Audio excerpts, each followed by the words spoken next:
welcome to early installment of Freak Out Friday. Yeah, you're probably not ready for this earlier time. I figured I'd just start a little bit earlier since somebody else was not having their live stream to either, fulfill that void for those who just can't get enough bike content, or anyway, I got stuff going on. I figured I'd share, and I figured it'd be a good day to start a day to, start the new year. Well, this is the second Freak Out for the new year, but hey, this is the first Freak Out Friday that I am now 55. And we're going to talk about that with other things going on, but today's show is actually sponsored by, let's just get the homework out of the way first here. As you heard, the collision, that was not the ones that I'm working on currently, but hey, let's start this off. Bicycle Wheel Warehouse in California has an excellent selection of wheels to choose from. They're pre-built, or also you can have custom built up to various sizes. You can reach out to them directly if you have something unique like the 650 wheel or a different style hub. Therefore, it makes it an excellent bike wheel set company that actually provides good wheel sets without breaking the bank. You will find them being very trusted and true. They really hold up under a lot of different riding conditions and so forth. It takes the standard old school wheel building practices and puts them in a better format. But in any case, this is a wheel set you'll be really love to have. It'll perform for you for a long period of time, and the quality and the attention to detail is superb. You'll find information about this company in the description below, with also my personal coupon code. I hope you find a good wheel set that works for you.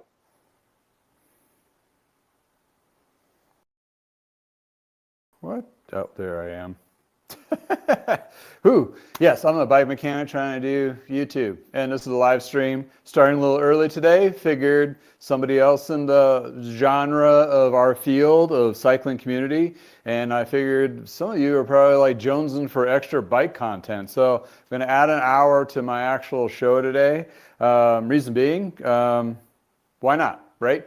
In any case, hope the BF has a good visit with the vet. Apparently he has taken his pet in, which I have pets too, so understand, as well as a child, as well he has too. But in any case, not too much on him, very much more on what I'm doing. And hey, double nickel, thank you.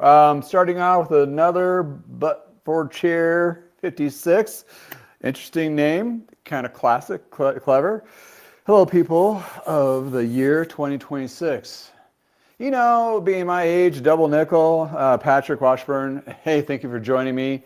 Hopefully I can slide in and help those who just need more bike content. They're missing out on the bike farmer. So in any case, not that I'm trying to take his spot. I usually wait, but I'm already cranking in the garage. So I figured let's throw it up. Instead of listening to him for the next hour, I would now be talking for the next hour. Anyway, plenty of things to talk about going into 2026. And thank you for wishing me a double nickel 55. That is nuts. And those who are of age or older, when you're younger, like in the 70s, you're like, oh man, 2026, that's like Space Odyssey out there.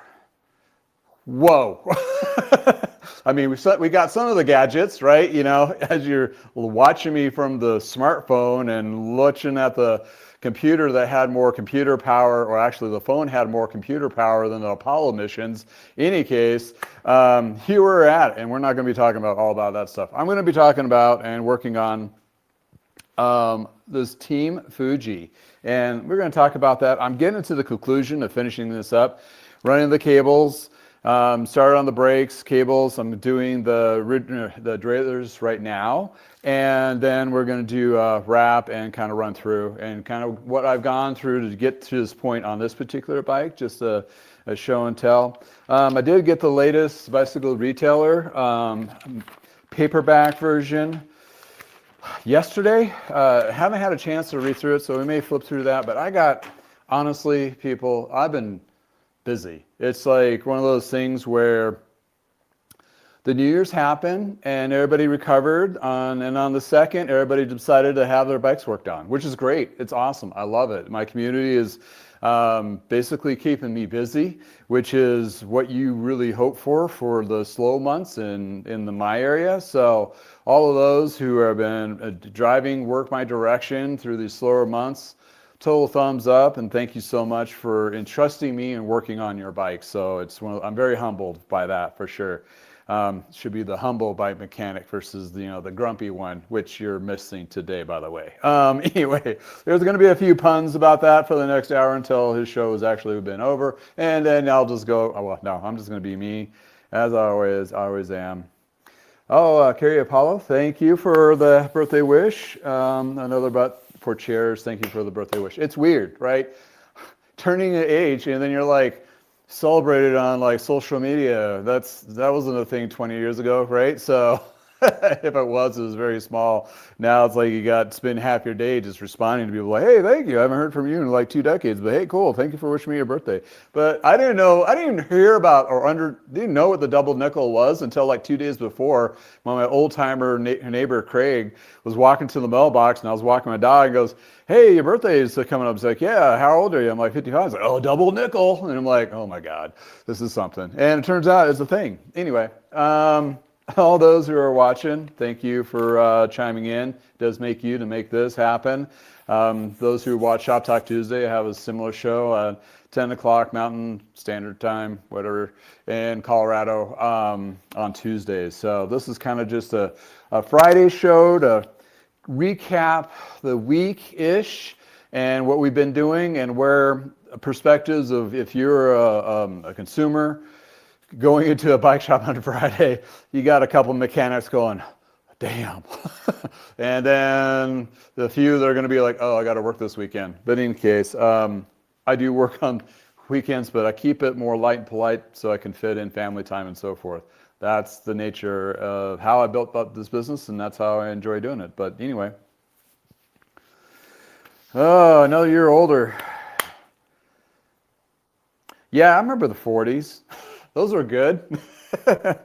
50s, they're good. I'm not going to complain because the alternatives is not that great. But in any case, I'm going to try to figure out how to get a camera angle here where you guys can see me in a vertical stream a little bit better as I'm working on this bike and as I'm talking about it. So we're going to move that over. So if you're watching, I do apologize for the earthquake that you're experiencing. Don't be alarmed.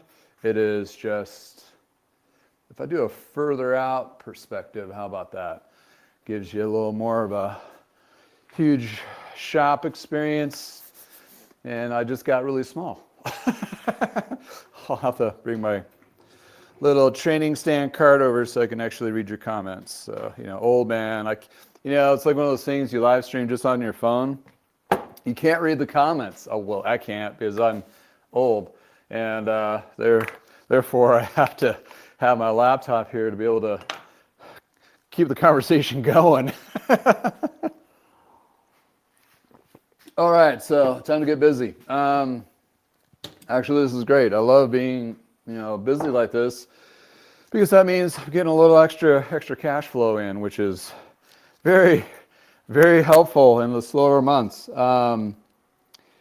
And that being said, a lot of bike shops in the Northern Hemisphere are going through their panic mode of we need to pretty much discount our tune-ups to get people in the door, which is a great opportunity for those who are looking to get their bikes tuned up and save a little money and have a little better quality professional mechanics work on their bikes. So that's just a little gold nugget. This is the time of year for you to get that done. I saw Trek had a various amount of discounts from, I think, $10 off to whatever. Not to promote Trek corporate stores by any means, but just using them as an example amongst many others.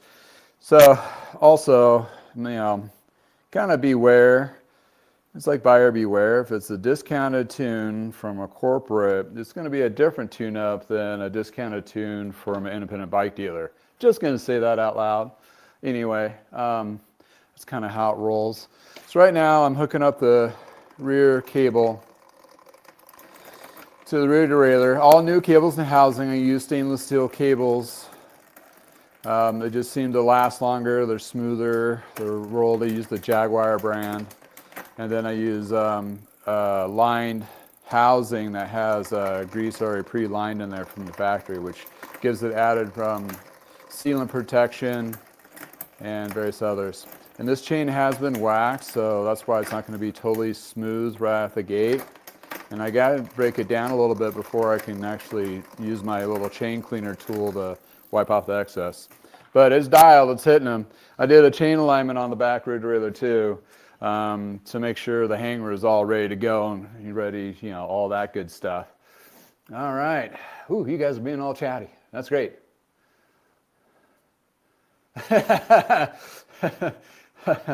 Another 56. Yeah, I've been called old since I was 17.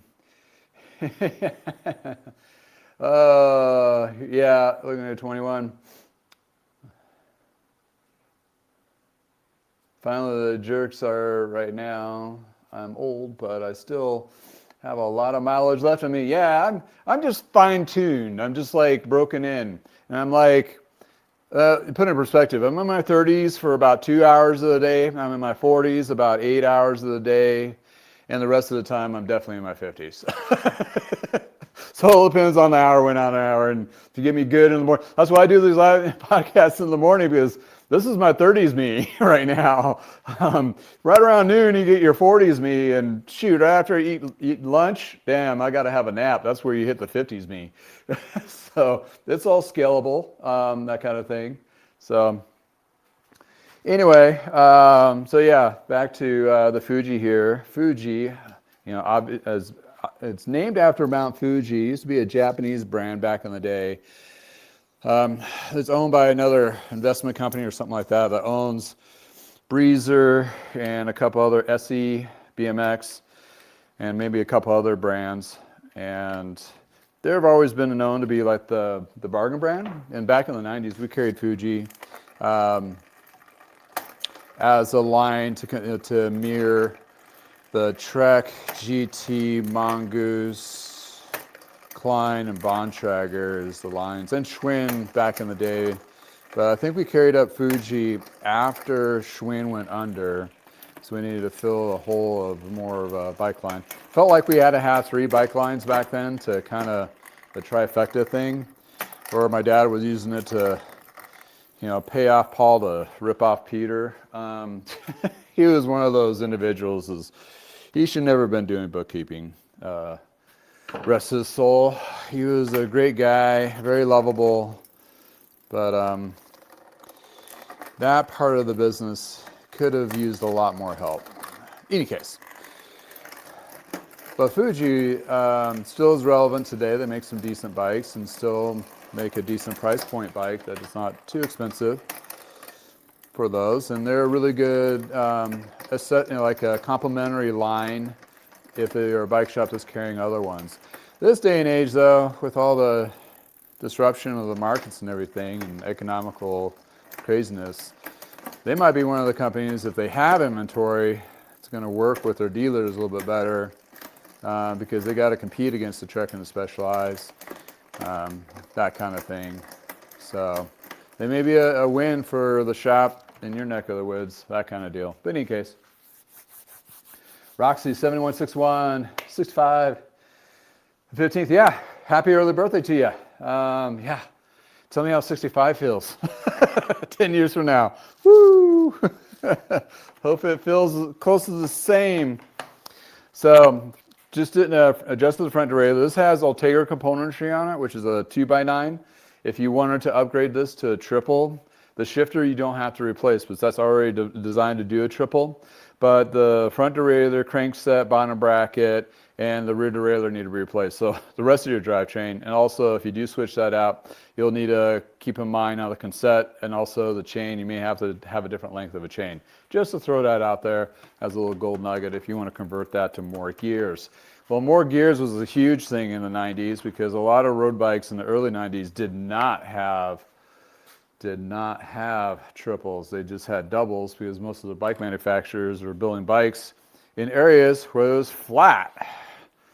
And finally, a couple brands were like, Well, the demand in the hot market of Colorado, people are like needing and wanting this. And they elude the triple. And they started off using mountain bike componentry for the triple. And then Shimano caught on and went, oh, maybe we should make our own designated triple componentry out of our road line. So it took them a hot minute, but they got there. That kind of thing. Well, I guess since I'm at the front end of the bike now, wrapping bars and prepping it, I can move the camera back so you can actually see what the hell I'm doing. That's if you're watching. A lot of you just have me in the background. And again, I'm starting my podcast a little bit early due to the fact that Bike Farmer was not able to do his today, and I figured all of you out there that are jonesing, can't get enough bike content, decided that needed to, well, I'm trying to fill the void for you. How about that? I'm already rolling and going, so. Oh, yeah. Lawrence, thank you for joining in, and thank you for happy born day. At least I'm not in my birthday suit, and that is something you do not want to see.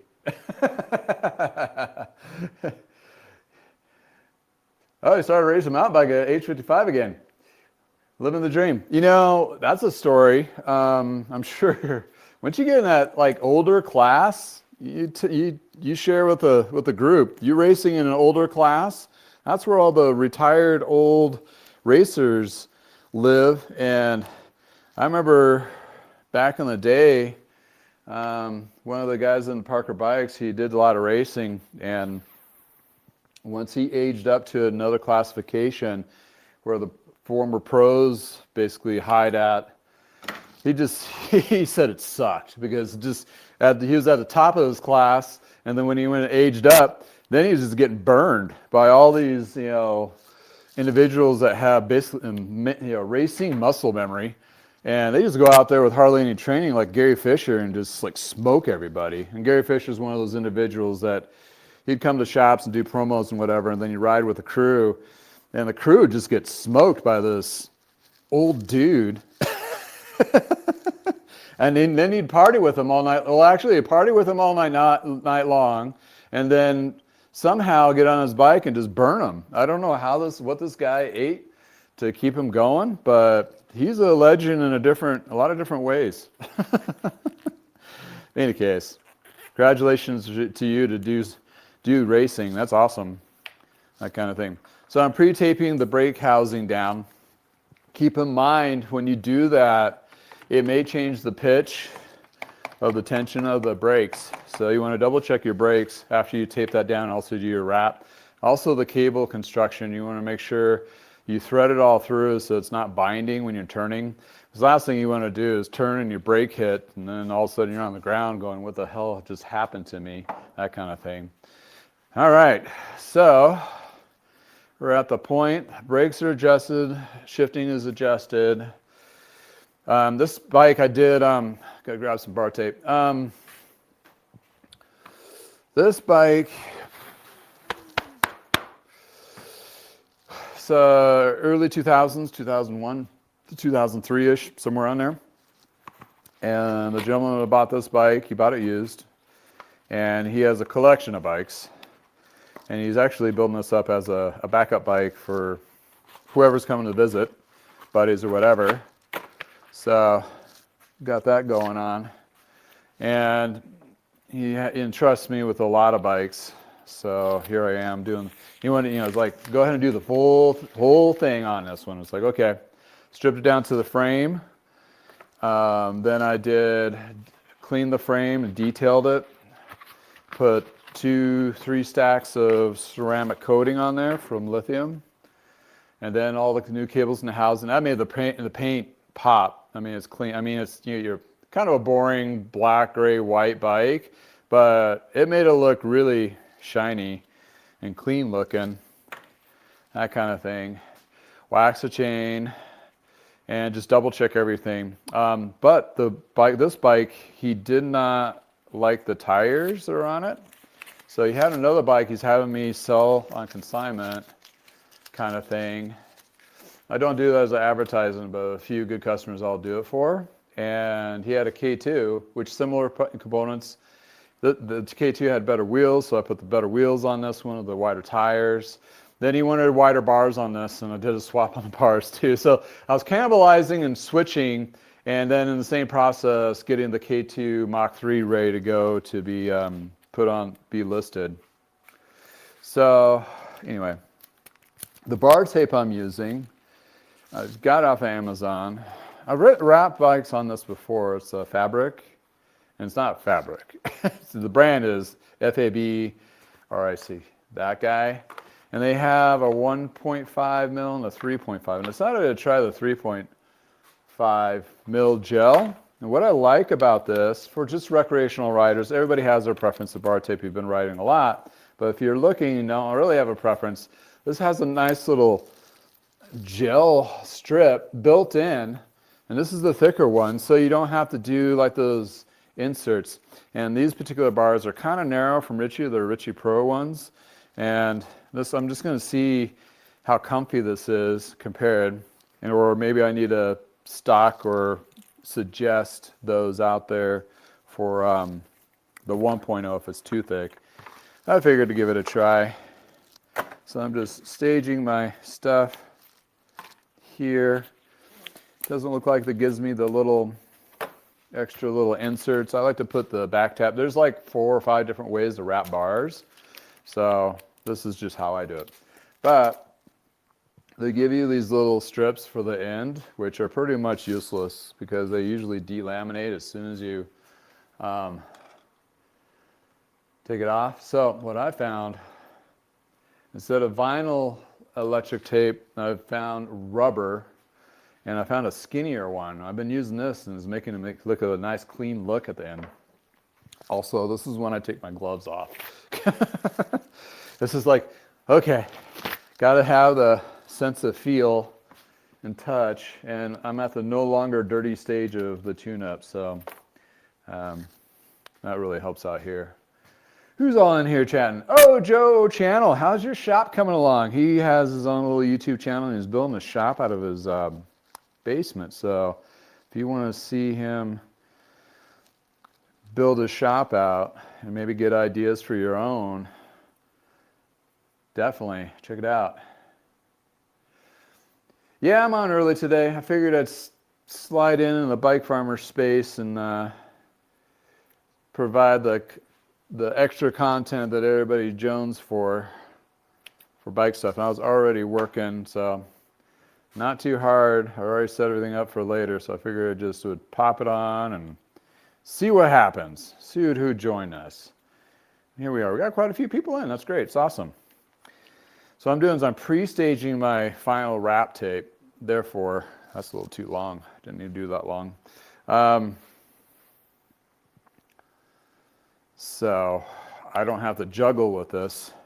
You'll see here, if you haven't wrapped bars before, you completely understand. You'll find out here real quick why we do all this prep work beforehand. Because it's kind of like a hot mess if you don't. I'm going to call it more of a traditional wrapper.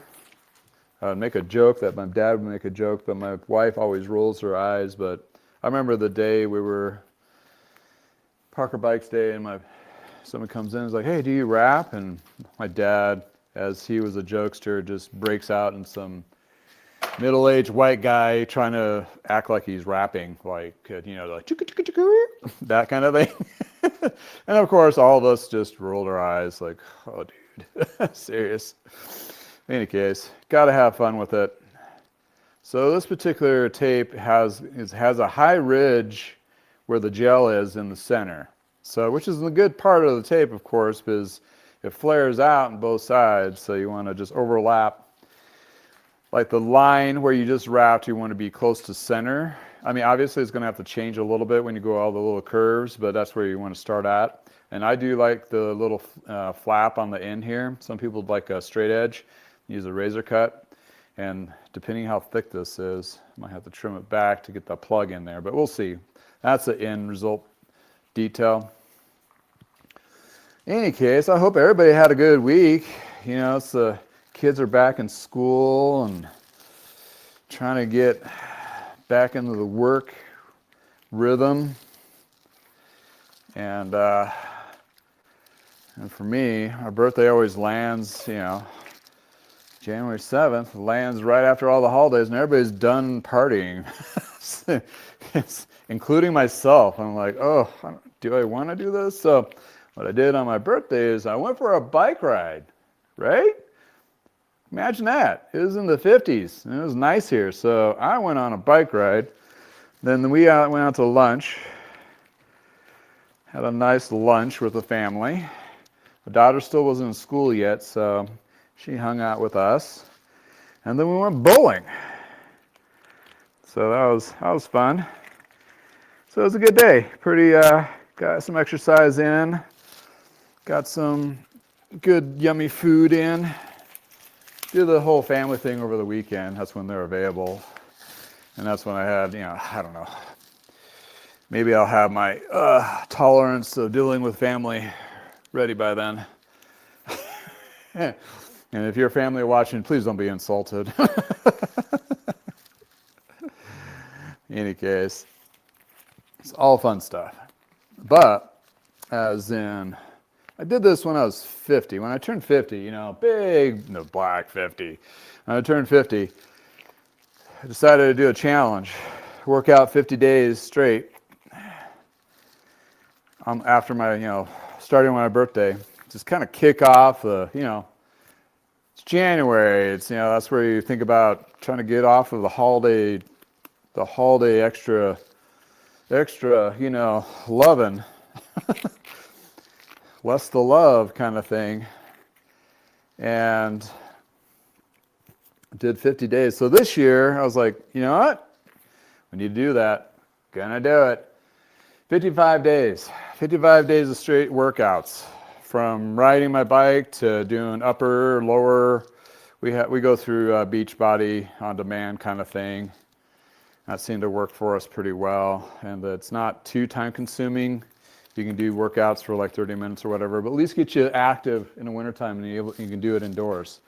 So, wife and and I said it, and man, my wife's like on it, like reminding me like 3 or 4 times a day, remember, don't cop out, don't get tired. So, worked out yesterday, did lower, I don't know why I did lower legs after riding my bike, but my legs are killing me. It's like one of those things, oh boy. But it feels good. It feels good to get back into a normal, you know, it's like a kickstart of a workout routine. And you'd think bike mechanics are avid cyclists. Not a lot of us are avid cyclists. We like to ride bikes, obviously, because, you know, we work on them. But, oh, that boogered up. But we, you know, our passion a lot of times is we love working on them. Kind of thing. So the gel on this tape is kind of nice because it acts as a sticky gel without having that sticky mess to go with it. That kind of thing. So when I do my finishing tape, I start at the bottom so there's no ridge line on the top, and I pull it so it stretches. Not too stretchy, but stretch enough. And the next lap is less stretch. So what you're doing is you're keeping it very even and clean as you do less and less. And when you do pull it, it does seep over the edge. It gives you that clean line. So that's a 90s, 70s, or 80s, 90s trick of wrapping bars. It's probably earlier than that, but. And then when I get to the finished part, you get 3 to 5 wraps, all depends. And then again at the end, I like to finish it at the bottom so you don't see the overlap. And I do a V pattern. It just seems to not come apart, or it doesn't leave a little catchy thing when you put your hand around the bar.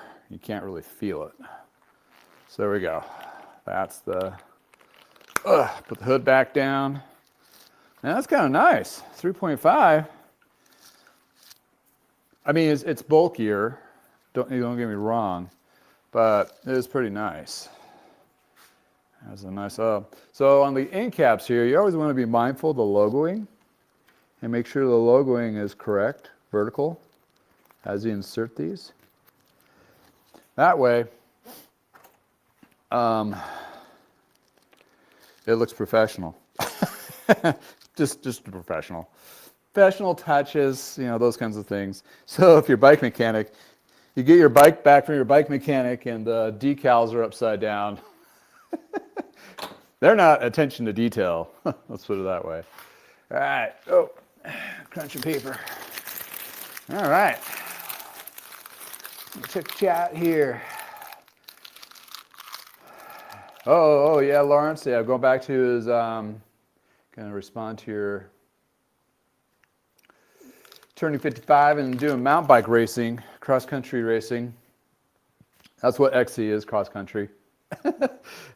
And NTB is mountain bike racing. If people don't know the whatever, some people don't. They're like, what's that mean?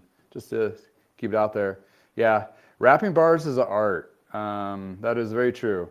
It's been one of those things that it took me a while to get there, but once I'm get there, now, you know, I wrap, you know, when I was doing a lot of repairs and so forth, I ended up wrapping like 5 or 6 times a week. So you get it down pretty good.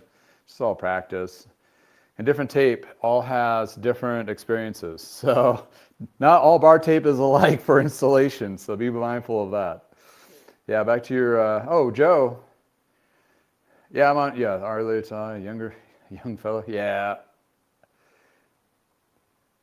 Well, that's a funny thing, going to Joe's comment of being starting earlier, being younger. Well, I grew up, speaking of the farmer, I grew up on a farm. Part of my childhood, I was on a farm. My grandparents had a farm in Brush, Colorado. And so I worked that farm with my grandfather for a couple seasons. And that destroyed my sleeping for the rest of my life, because you get up irrigating crops. That's what really did it, because you get up in the middle of the night several times and you get up at 5 and you cycle the water and all that. It's like a round the clock thing from when you need to start irrigating in late spring to August or September when you need to stop and let it dry out. And once in a while you'll get a rainstorm that's good enough to give you enough moisture to take a break, but you don't get a break until then. So it's constant. So there I messed up my sleeping. So I'm a morning person more anything. So if I wake up just briefly between 4 and 5, I'm up. It's done. Regardless of what time I went to bed. So for me to go to sleep, for me to sleep in, I have to go to bed early. Weird. But yeah. So I'm usually, for doing the bike stuff, I'm usually checking emails between 5 and 6 in the morning, doing things. I'm already technically working, so, you know, that kind of thing. This time of year, when it gets a little bit colder, I have to let the garage warm up a little bit, so I work in the garage a little bit later. And then again, when you get older, it's shorter blocks of time. Get worn out, that kind of thing. But yeah. Oh yeah, back to Lawrence's bike racing, 55 plus, the bigger class of racers. Well, I'm sure it's still a lot of fun, but I mean, I'm sure you got some super talent, like crazy former steroid talent, drug doping talent in there with muscle memory for days.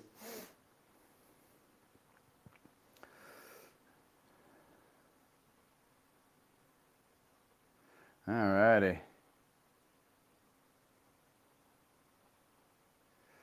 Okay.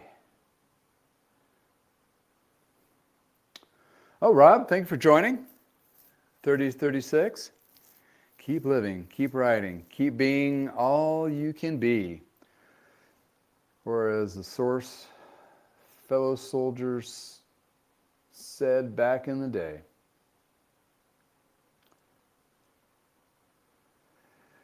I'm being all they let me to be. Nice.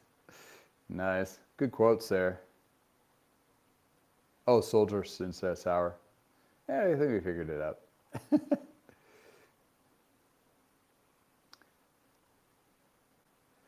Yeah, boy. So yeah, it's oh.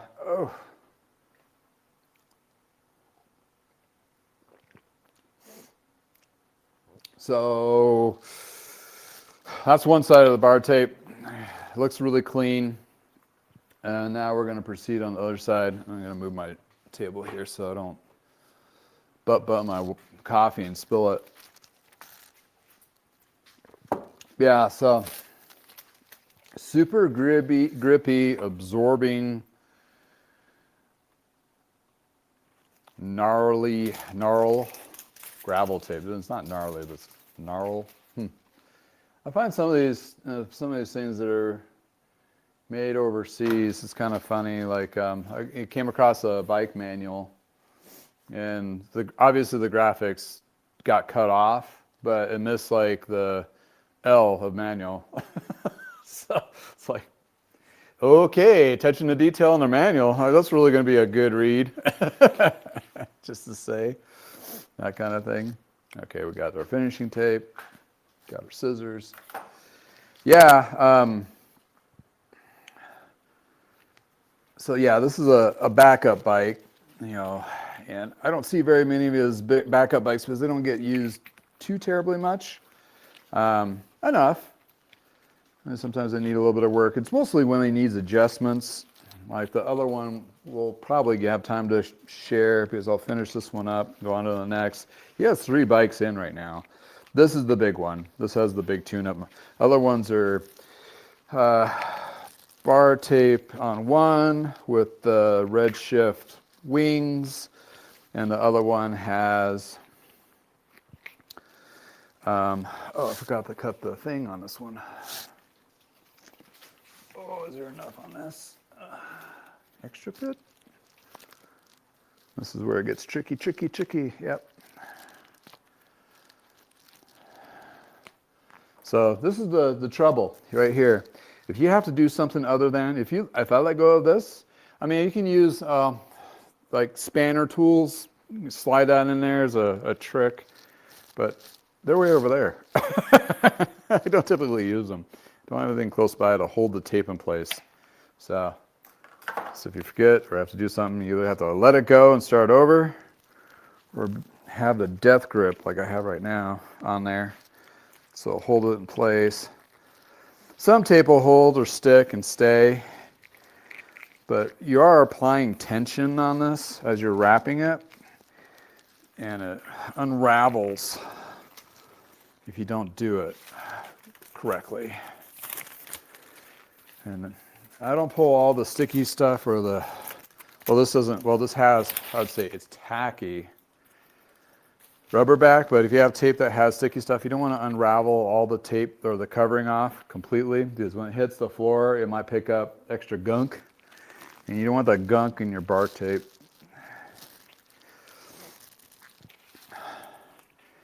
And keep mindful, if you do a lot of indoor training, your sweat still seeps in underneath, and you'll probably seen videos of bike mechanics taking the bar tape off, and there's like that white corrosion, and sometimes even the bar has failed and cracked and broke. I mean, sweat is super aggressive and corrosion perspective. So nasty stuff, nasty stuff.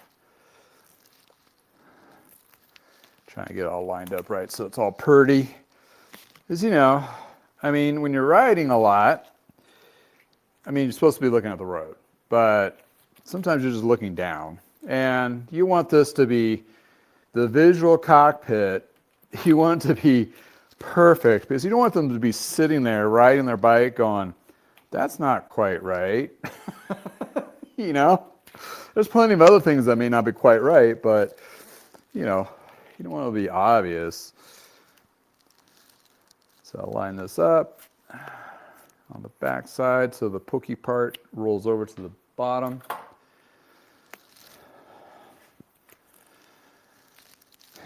Try to get my spacing.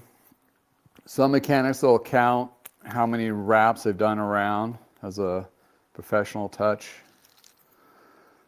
I saw that, I'm like, oh, I should do that. And I started counting, and I was like, oh, I already do that inherently, so it's already a baked-in process.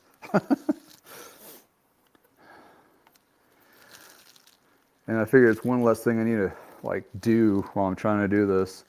Although that's a higher level of professionalism too. So those really high-end bikes, boy, you better count your wraps, making sure they're the same number.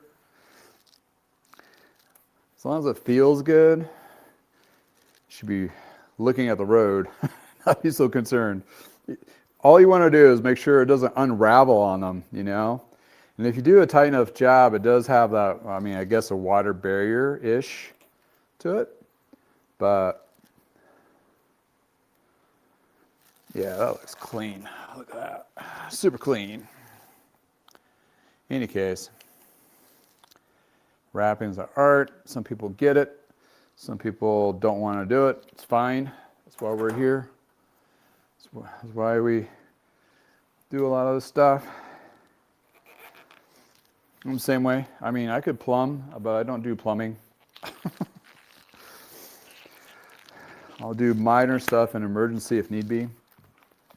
Look how clean that is. That turned out really nice. These particular ones are a threaded style wedge, which is nice. Keeps them from falling out instead of the press fit. Trick is trying to get that folded over so it looks good evenly. And then you worry about the alignment. Sometimes there's no logos, but this one does. Attention to detail. Tighten that up. Some people do mirrors and whatever accessories on that, so that looks pretty clean. A little bit of bulge at the end here, but that's just so much material. Other than that, not too bad. And on the distance on the stem to the tape, you want it to be equal on both sides. And if you have a lot of accessories, you open this up area to have more accessories. Like if you're going to put computers and whatever. I usually do it at the taper of the bar, especially on the flared out bars like this, the 31/8, where it becomes a little more even feel or look to it. It's just aesthetic looking of that. If you do have a logo tape that comes from the package, you can put this on top. I still highly recommend doing the electrical tape or rubber tape underneath. So if this falls off or delaminates, as a lot of them do, I don't even use them, but it will keep it from unraveling completely, that kind of thing. So that's the front end. These guys are missing its caps. And he wanted, a few years back, I had some 3D printed just for the bikes I'm servicing kind of feel. But I have to go dig around and find some screws, the micro screws, to go with those.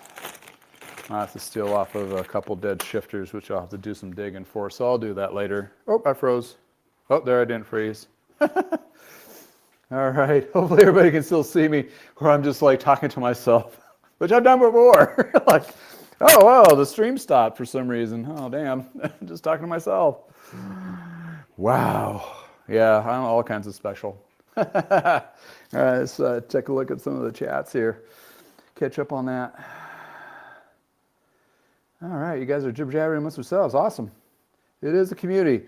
And by the way, thank you for hanging out with me here in the garage at my shop. If you're just watching this for the first time, I've been in the industry for 35 years. It's boiled down to I have my garage in my own home, two-car garage bump out, and that's where you're seeing the bump out is behind me. And I started during a little bit before COVID, a little refurbishing side hustle, and became a whole business. So that alludes today. Fast forward, I have my own business. I do tune-ups, repairs, sell used parts, bikes, frames, and so forth, and all those good things. And then through that journey, I started YouTube, and that's why you're seeing me today. And I've been developing a community from that, very similar to a lot of other influencers out there. And you know, as a note, either if you're an avid cyclist or a bike mechanic or a bike shop owner or whoever within the cycling community, there's always so much more room in the cycling arena where people there's not enough content that can be made. There's always more. So, and you'll find what niche works for you and your personality and that kind of thing, which I did the same kind of journey. Some of my technical stuff is good and some of my, it varies. And so I implore, and age, being age of 55, I started this when I was 50. So you can never too late to do it, right? So get out there, record some stuff, share your adventures, share your technical stuff, whatever that may be. It is, it is a pretty big area. And a lot of people can't get enough content, and it's actually pretty big to a point where some of the bigger influencers out there in social media, I think Byrne has like over 200 something, or is he in the million bracket? There's a handful of influencers out there. They're in the million subscriber counts. The Bike Farmer, for example, he basically blew up the same time I did, just a month ahead of me. And he's over 100,000 subs now. So, I mean, I haven't gotten there. I don't know why. Maybe the algorithm doesn't like me, or maybe I don't resonate with that many people, or whatever. It doesn't matter. It's fine. I'm very successful for what it is, so I'm good. It's all great. And that, to just say, shout out, all those out there can just jump right in and do something like this and have fun with it. It's all about cycling is supposed to be fun, and share the funness of it, and as much as you can anyway. I do the news articles too, which is kind of last year been kind of daunting, but it still needs to be informative and still needs to be talked about as opinion pieces for sure.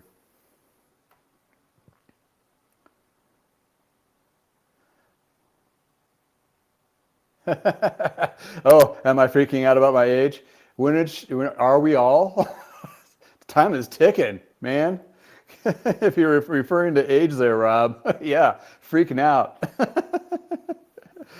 And trying to take the freak out of Friday on Bike Shop Life. Because a lot of people have events on the weekends and they need their bikes by that time. And man, you getting yourself in a pickle where you not have something done. It's a rough day for everyone.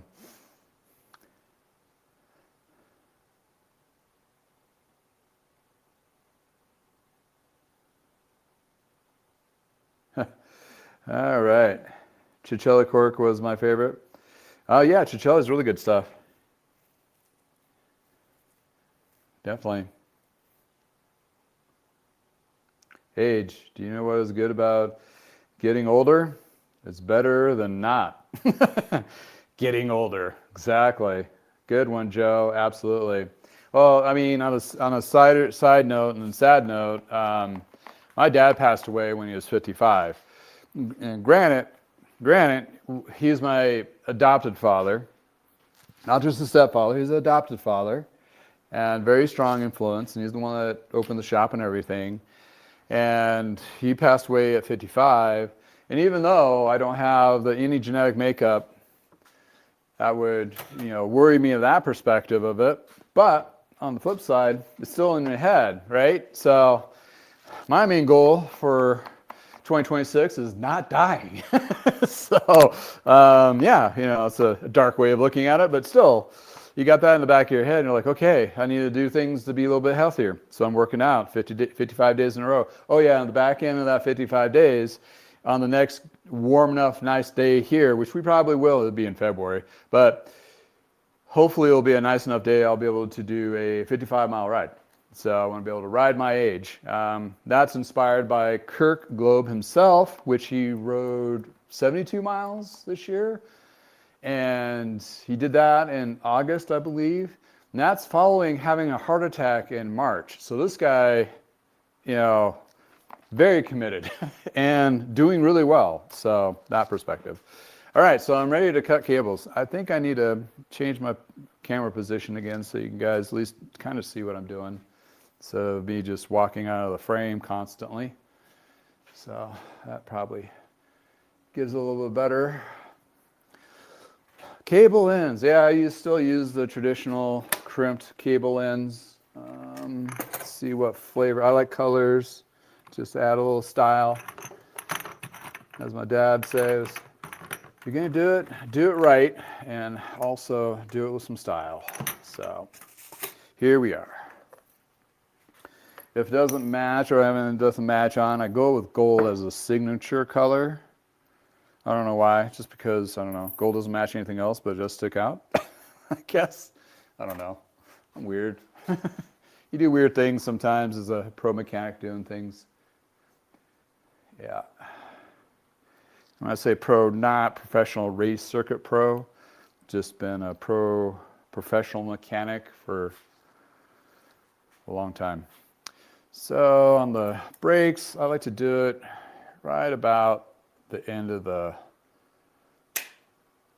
stop of the brake, or the, not stop, but brake pad. Always give a couple inches on these, just in case if you need to relace it. And on the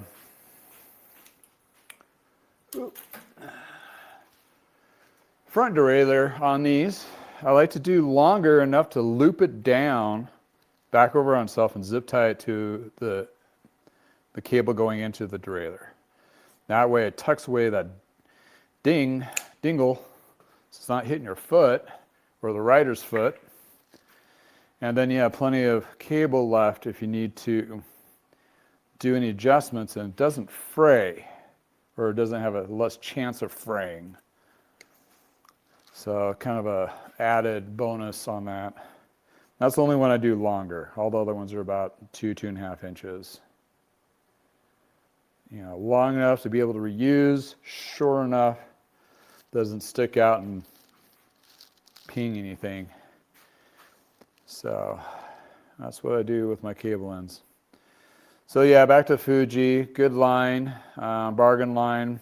Been around for, I think, 1890, I think it was. They used to advertise it on their, oh, they still do, yeah, 1899.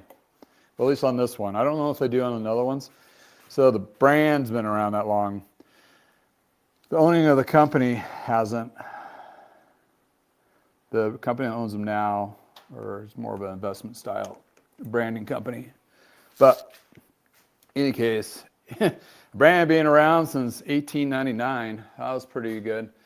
So when we picked up Fuji back in the day, it was kind of funny because bike reps back in the day, in the 80s and the 90s, some of them did not look like cyclists whatsoever, or part of the cycling scenario. And this guy, he was interesting. His name, I think his name was, I remember it was Bernie. Fuji rep Bernie, Denver metro area in the 90s. Anybody who was in the cycling industry at that time, you know who I am talking about. Bernie was kind of looked like a slight mobster, like Joe Pesci style, and he had gold chains on. My dad would always say it's like Mr. T starter kit. Just a joke. And man, and you know, he hounded my dad to pick up Fuji for, like, he'd always come in a couple times a year, and my dad was very personable, so he'd just talk and talk. And then we finally got to the point, it's like, okay, yeah, we'll bring on Fuji. Try it out. And it worked out. The line worked out great. And, you know, Bernie was interesting. It's like, oh, you can just buy the bikes. We'll take care of the dating later, like the invoicing and dating, like, don't worry about it. Like, they somehow had a little process of, like, you can extend that dating for a long time. So, because they had to compete against the Trek and the Specialized at the time, and all the other or I wouldn't say sub, but B lines like Jameis and various others are trying to be aggressive with the market. And there you go. It's, you know, it's one of those things. All right. So this is how I get that wax chain to shed its excess.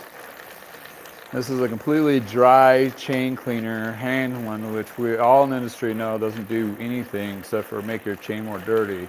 So this is a great use of this, and when you use it, you know, pedaling backwards, it's taking out the excess wax. This is a wax chain, by the way, hot wax from Silca, and or the wax is from Silca, but process is from me. And it's a SRAM chain. And all of a sudden you'll feel the stiffness tug just loosen up and get cleaner. And what that it helps is the chain to get more mobile, because basically when you wax a chain, you're making one huge stiff link. By doing this, it makes it a lot smoother. It still takes about 5 to 10 miles for it to completely get smooth. But this gets to a point where it shifts really good. It goes where it's supposed to go. And if you pedal backwards, it's not binding up. So that's where you want to get it at. Safety, safety, safety. So it is doing what it's supposed to be doing, and it's just going to get better after about 5 to 10 miles ride or two, for sure. So that's the Fuji team. Aluminum frame, 7000 series aluminum, carbon back, carbon fork. A lot of these usually came with like Ritchie componentry groups with Shimano. Also, they were trying to beat the market by, like, a lot of brands would start mix matching. Like, they'd have an Ultegra derailleur and a step down front derailleur, step down shifters, and there's 2 steps down on a brake or even a knockoff brake. Granted, this one still has the FSA crankset, which is pretty decent, but it is not the Shimano double with a Holotech 2. So they did cheap out on the crank, but the rest of the bits is all Ultegra Shimano. So you got almost a complete kit, that kind of thing. And you know, the FSAs are okay. They're just a little bit heavier versus but if you got a used bike like this, you can find a crankset for a double Ultegra that'll match this. It'd be a FC-6500 or 6510 if we want to do the triple, and get a bottom bracket that accommodates that. And then you can match it, make it all matchy-matchy if you want to do that. And the pricing on that is usually, you can get them for like 50 to 100 bucks. So in the used market on eBay. So it's not too bad. All right.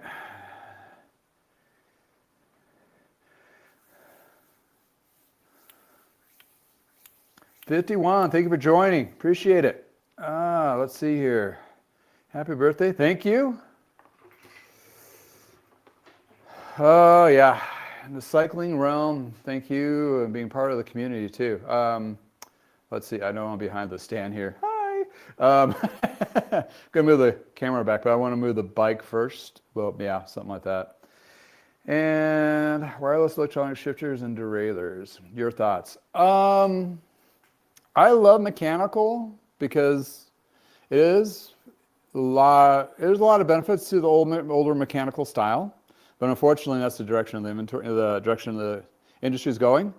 But if you can get a decent set of cable actuated shifting and so forth, there's, you know, some people have a version of not wanting to deal with batteries and having things charged, sure, but the charges on those usually last a pretty long time. That's usually not usually a sore point. The first Di2s were pretty decent, but they still had cables. That's where the SRAM wireless with individual battery packets for the shifters and the derailleurs was great because it really gets rid of all the cables for everything, unless you're going to do the little blips up on the bars, but that's only on the bar part. So that's good. But with the SRAM, though, if they're doing disc, which is only disc they have on those, they use dot fluid versus mineral oil for the fluid for the brake systems.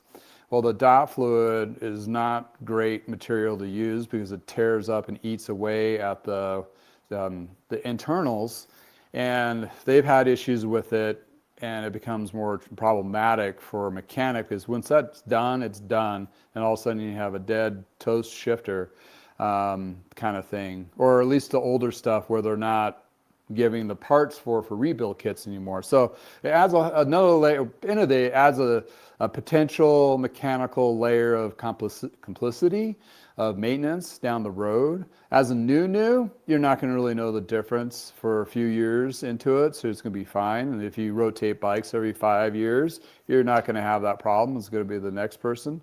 But for now Di2 and the Shimano, they are switching over to the battery pack system. Somehow they got around the copyright or whatever and start doing it themselves. And those newer generations are going to be pretty good.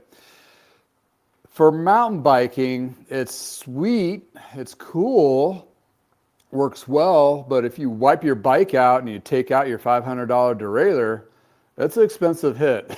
So, yeah, that's one thing of looking at it. For electronic shifting for road, it makes the bike look cleaner, more aero looking if you're looking for that, that kind of thing. And it's just a whole different layer of mechanical bits. I'm not totally against them and I'm not totally for them. I'm in the middle of the road. I'm a traditionalist. I like to, even though if I bought a new frame, custom built, I would have either cable mounts designed so I can actually route cables if we wanted to down the road, or start off that way and then go into the electronic shifting later.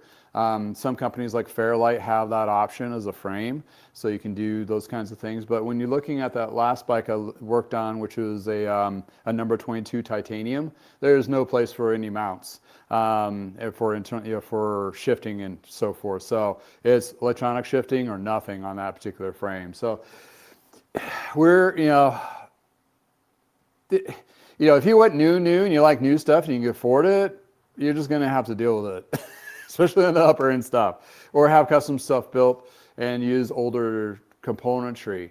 If you're a classic, for me, this is a 25-year-old bike almost, or 20 at least, and it's tuned up, and it's just, it'll ride like new because all the cables and housing and stuff that's been replaced and tuned up on it. Actually, it'll probably be better performance than it was new. And this particular bike, amongst a lot of the older bikes, and especially the road and the cross gravel genre, older bikes are pretty much all you really need. So it's for the 95% of us cyclists, what does it need to do? Number one, it just needs to fit you correctly. And number two, it needs to shift smoothly and have the gear range to do your environment. And number three, it needs to stop. That's pretty much it. Everything else is fluff. So if it does those three things and it puts a smile on your face, yeah, that's the fourth thing. The fourth and most important thing, well, fit is first and most important thing. The second would be if it puts a smile on your face and it makes you want to do more riding, that's a win. That's what it did. I know that's a long answer to a short question. John, thank you for joining in. Oh, we're finally at the top of the hour at 10. I did start this live stream early at 9 my time versus 10. Reason being is I noticed, not that I'll do this every time, but I noticed the bike farmer wasn't doing his video, and I know all of you out there just can't get enough bike content, so I figured I'd extend mine today to accommodate that everybody's addiction to watching cycling content on YouTube and possibly Facebook if you're watching me from there. But yeah, if you like this content, please like and subscribe, that kind of thing. And that helps, keeps me motivated, seeing the likes, of course. It's interaction. It's like, hey, you like the stuff. And, also share these too if you want. This is a podcast style, so it's nothing really too scripted. Sometimes it is, but today, not scripted hardly at all. Just talking about being older and reflection of working on bikes and having to get some bikes done today because these are being picked up this afternoon. So I have to do my due diligence to make sure that gets done.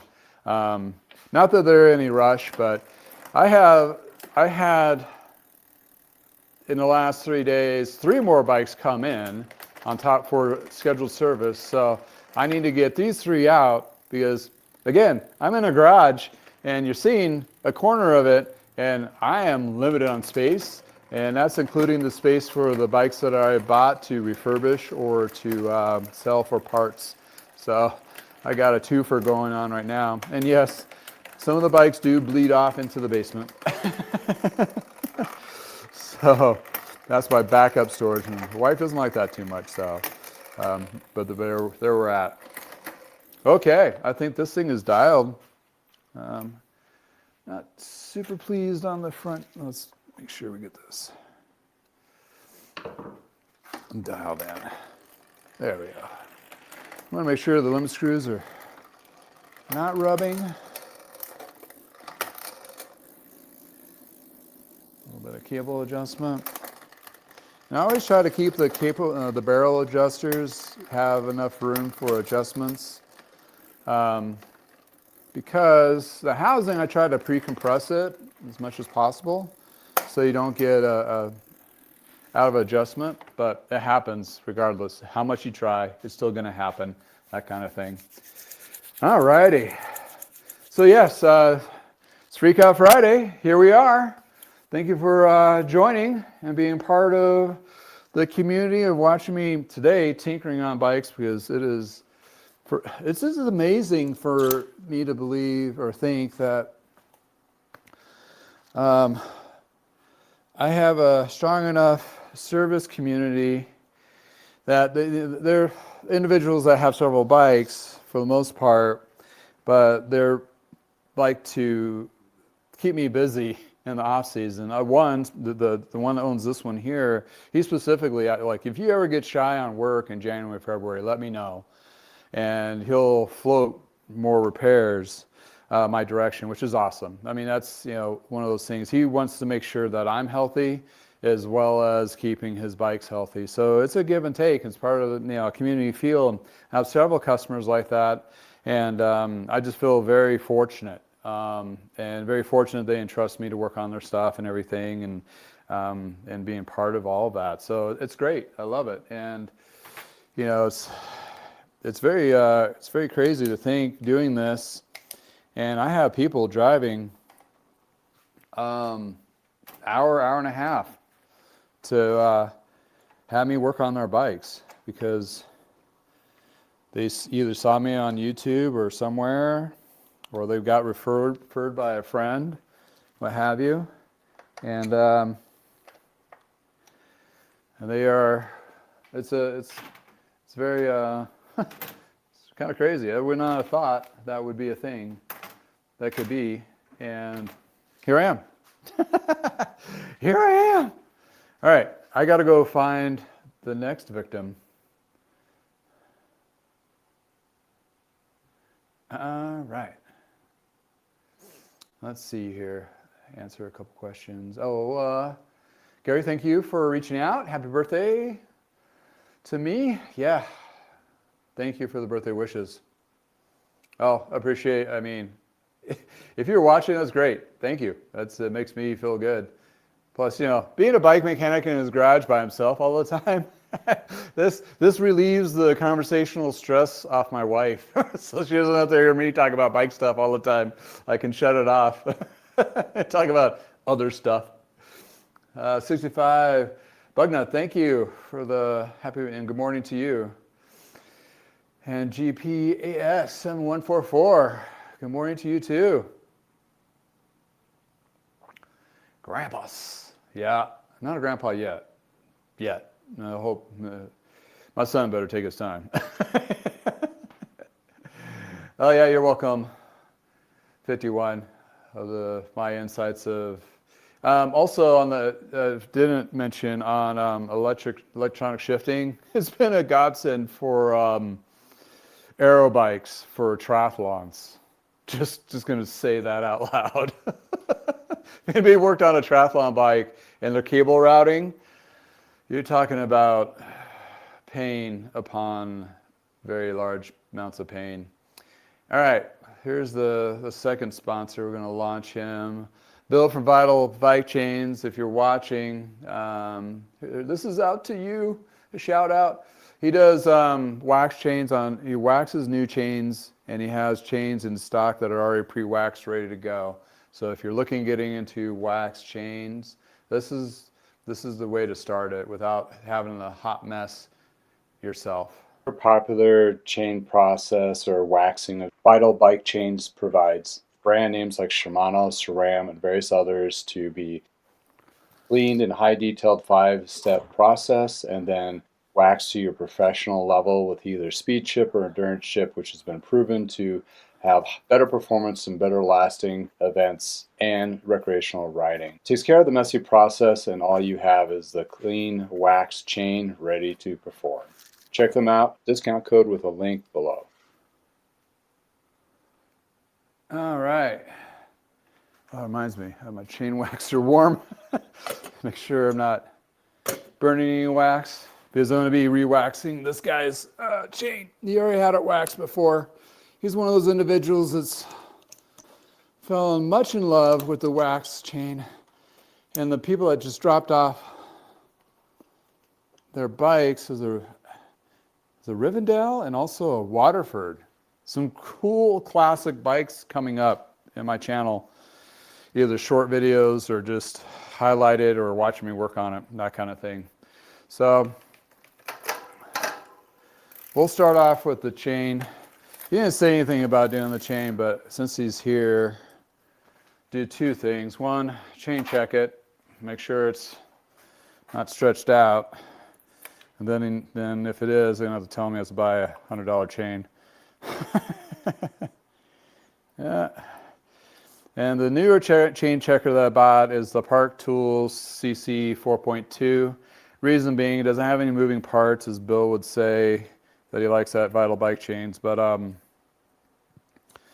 it's also designed to be able to do the flat top chains from SRAM, where the old school one, like this little guy, the CC2, it's a shorter reach, so it gets you less of an accurate reading. And with these guys, you want to hit a couple different locations. He's getting close to, 175 on that. Let me double check that. He might be getting a new chain. Unst to him, he might be getting a new chain. Oh, yeah. That is going through, because if it goes through the whole tooth thing here, because the deal is, if you get too long, and stretch is a industry term, that's not actually what's happening. What's happening is the internal rollers are compressing, and then it opens up the gap between the rollers on the inside plates, and if that gets longer, it'll compromise your cassette teeth and develop shark teeth also, as well as your chain ring. So it's best to replace those at 0.5 to 0.75 extent elongation. Therefore, you can probably get 2 or 3 chains before you have to replace any other of your drivetrain piece.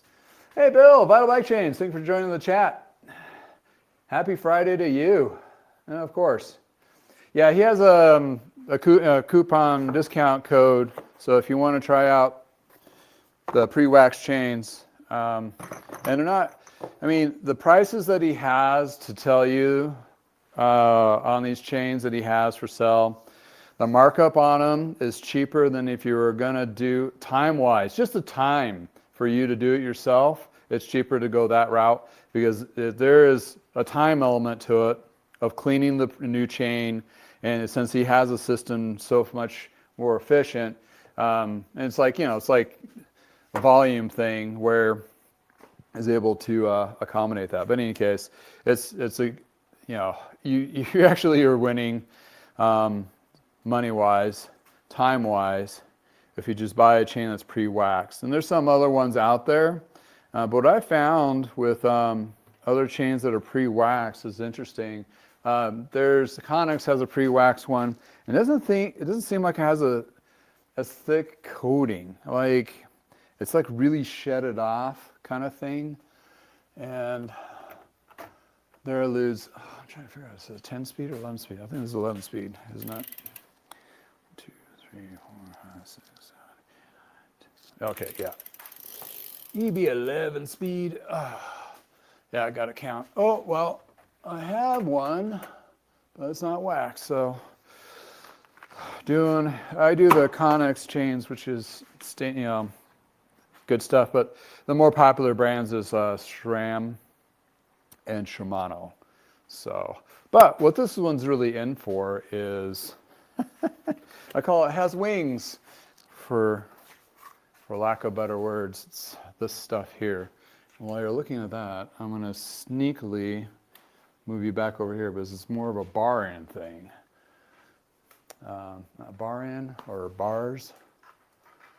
Doing bars. Okay, hopefully you can see me okay. There we go, yeah. So he has this on a couple of his bikes. It's kind of fun stuff. What it is kind of like a bar end part that goes underneath here. It gives you an extra. He likes to sit in the drop sometimes, so he wants these guys to go here, which gives you an extra little more grip. And then more flats, like the profile carbon bars. But we're going to put these guys on, which are like wings. And these are long enough. I don't think I'm going to need to have to cut them, but they have different cut marks, so you can shorten them up. This is the whole process. Got tear-proof tape. You got some sticky back. And once you adhesive put it on there, it has to stay on there and rewrapped for, like, they suggest 24 hours before you ride on it, so it doesn't shift, being Redshift. So this is the big project was that Fuji team. Now we're going to do, this is like, I want those up and on these. I'm like, okay, cool. We can do that, that kind of thing. But in the interim, I got to turn off my heater because I'm going to be turning on my ultrasonic cleaner and I don't want to pop my breaker. And this one hasn't been pre-waxed, so gonna have to do it. He's gonna get it regardless if he wants it or not. No. He's one of the customers that entrusts me to just, oh, if it needs it, do it. It's fine. May not like it, but I'll appreciate it because it needed to be done. So how my process is, I guess you get to see me wax some chains, or wax a chain. So I put chain in a jar concentrated with a simple green, run it for 4-minute cycle, another time 4-minute cycle, well, one time with a 4-minute cycle, rinse it out. Then I put rubbing alcohol, put that in there for 4 to 8 minutes, depending if the stickiness goes away, and then it's ready to be waxed after it dries. So gonna probably disappear here in a second so I can turn on my ultrasonic cleaner. But that is kind of like the cleaning process that I've landed on. There's several different ones out there. You don't have to have an ultrasonic cleaner to do this. You can use a jar with a couple different cleaning solutions to take on that job. But buying the pre-wax chain will save you frustration, heartache. Because if you over clean it, just a heads up, if you over clean them, you can clean too much off and cause it to rust. And then you just took that brand new chain and rusted. I did that mistake on a brand new ultrasonic cleaner, knowing that it was that much more stronger, and basically destroyed $150 worth of chains in a matter of 10 minutes. So be mindful on that. What's nice about having an ultrasonic cleaner, though, you can multitask. Basically, you throw it in your ultrasonic cleaner. Since it's not up to temperature, I'll probably do 8 minutes on it. Hopefully the background sound is not too terrible since I walk away. But then I'll proceed on working on this guy. He likes his tape, so I'm going to see if I can save it. Hopefully I can save it. And I'm going to have to get the razor blade out on this one. So I hope everybody's having a good, or I hope everybody has fun plans, that it's not like so holiday centric. You know what I mean?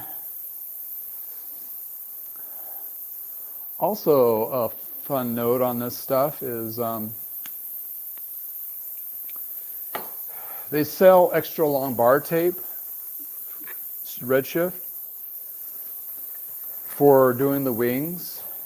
But if you're doing the bar end covers on the end, that takes up all that bar tape length, so you don't need the extra long bar tape.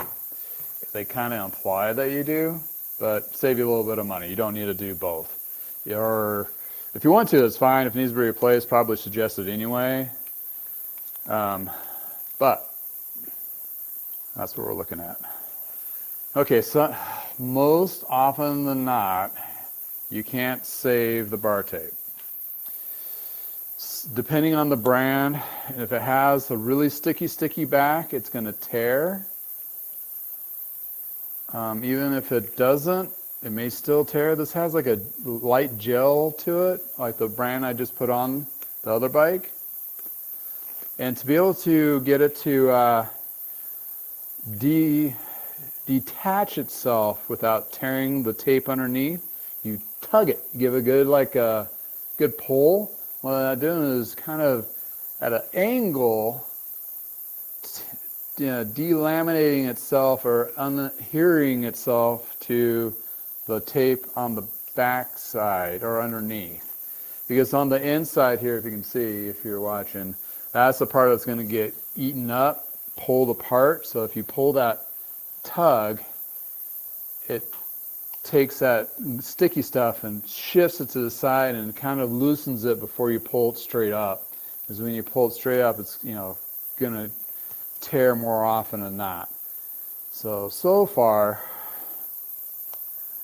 I'm lucky. And you said you're going to reuse it. He's not being cheap. He has tape at home. He just forgot. And this particular one has to be taped. I can't do it while I could do it while he waits, but it's going to be a while because you tape it first, then you put those bar and plug ends after on the ending process of it. Then you got to measure too. Measuring. Okay. All right. So this was wrapped from somebody else. Different style. That's how I can tell. Not gonna mock it. There's like I mentioned before, if you weren't watching, there's like about 5 different ways of wrapping bars. So what I'm going to try to do, since the bottom part here is less, or it has more thickness to it still, hasn't been compressed.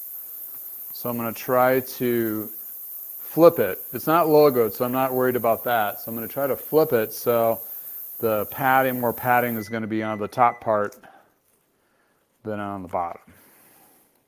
That kind of thing.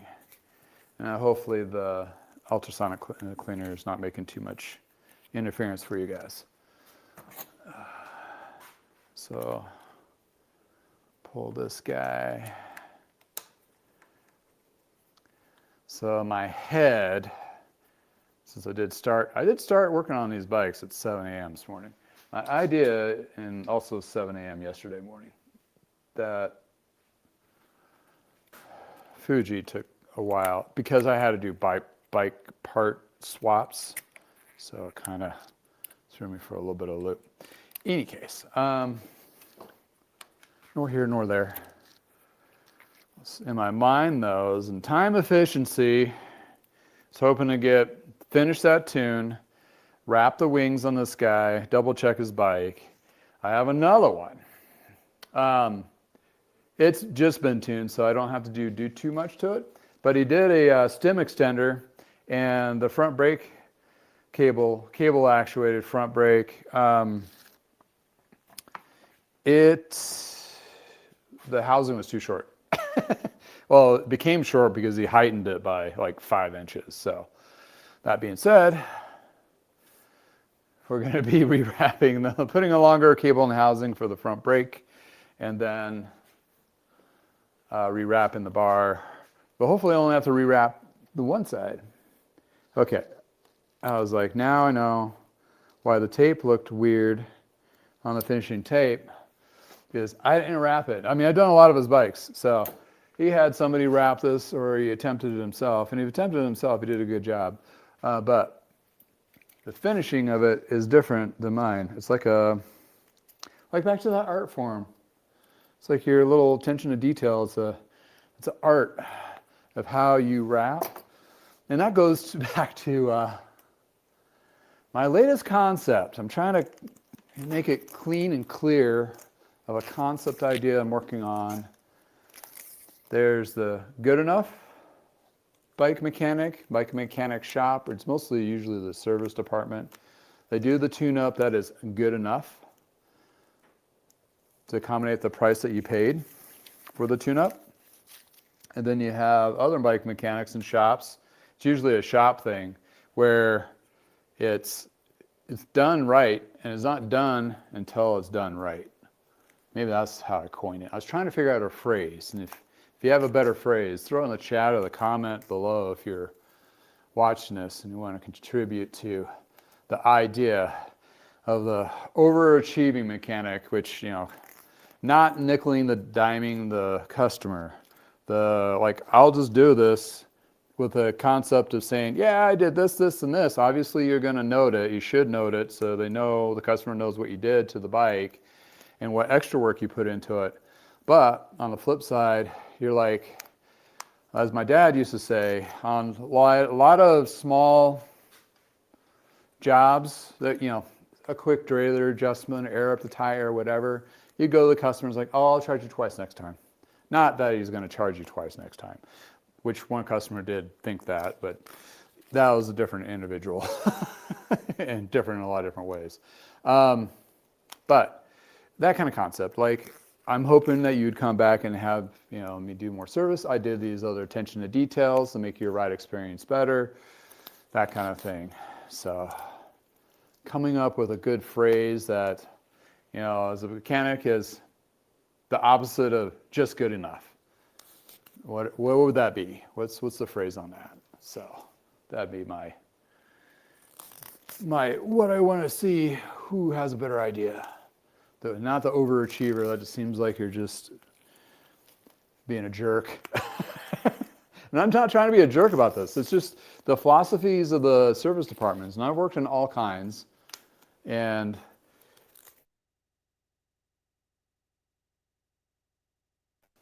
there's some that are commission-based, fast as possible, good enough for the price that they're charging the customer. And then you have those who just really enjoy working on bikes, and I'd take the extra time to, like this. He didn't even know about the chain. I didn't get a chance to even check it or anything while I was here. But I'm like, oh, you're getting a new chain. But he's I would, for other customers that we don't have that relationship yet, I would contact him and was like, hey, this is your chain's a little stretched and so forth. We can try to keep it going, but you're going to need one here soon without compromising the rest of your drivetrain. I don't need to do that with this individual because it'd be like, oh, okay. Oh, you need to replace the chain? That's fine. Because he knows when he brings it in, it's like I'm checking over everything. It's like, it's because I want him to have the best experience possible. It's like back in the day when we would do flat fixes, fix a flat, we check the brakes and the derailleurs.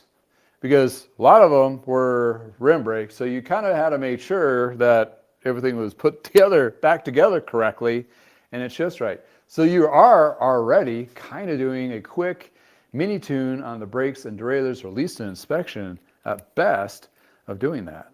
So anyway, therefore, since I'm working on it, while it's here, get it taken care of, then instead of that customer going in, it's like, oh, I have the bars put on, and all of a sudden I have this other problem. Then they have to come back and have the other problem addressed. And in this case, I addressed it, and then he doesn't have to come back, which he has a better experience riding, which you're servicing your community better. And yeah, it means probably less work for you in the long run, but I think that gives you more work if they have multiple bikes, and especially if they ride with a lot of buddies. This guy has been challenging. You gotta channel lock it and get a grip on this. Oh, come on. There we go. Whew, there we go. Yeah, that was wedged. Oh, saving the tape. Okay. All right, I think we saved the tape. Yay! Now onto the wings. Oh, I got chain. So excuse my absence before I do that, because I am waxing a chain and dealing with chemicals Safety first. Got to put on some gloves. Ugh. Ready for your exam? I got another 5 years on mine, so I'm good. So yeah, turning 55, I was thinking about some funny little jokes about turning 55. Like, now I get up 5 times in the middle of the night to go pee. Aging out. My get up and go time is now 5 a.m. because I can't sleep in. But I was already that way anyway. So you're hearing me, but what I'm doing is, actually I can show you, walk back in the frame. This is the chain inside the simple green. I'm gonna put the simple green back in here, then I'm gonna hot wash, rinse out the chain itself. Then I put the rubbing alcohol in there and do the ultrasonic clean on that. What that is doing is like removing any of the cleaning chemicals off of it. And there's just several different ways of doing this. I'm sure Bill at Vital Bike Chains is probably saying, don't do that, or he has his own process, but the end result is the same. Basically a clean, chain from the packing grease. That's the thing is, chain grease from any brand new chain is basically packing grease so it doesn't corrode. It's a mediocre, okay performance lube, but it doesn't do that great. So, and if you get any lube that you buy from any bike shop, a drip lube or what have you, even if you're not waxing, you need to get that new grease off, because all you're doing is cross-contaminating that packing grease to whatever drip high performance lube the bike shop just sold you. So that doesn't work, and all of a sudden you don't have a high performance chain, you have a hot mess collecting dirt gunk chain. All right, rubbing alcohol, stage 1. So hopefully that makes sense as a chain cleaning sidebar. But yeah, that's where we're at.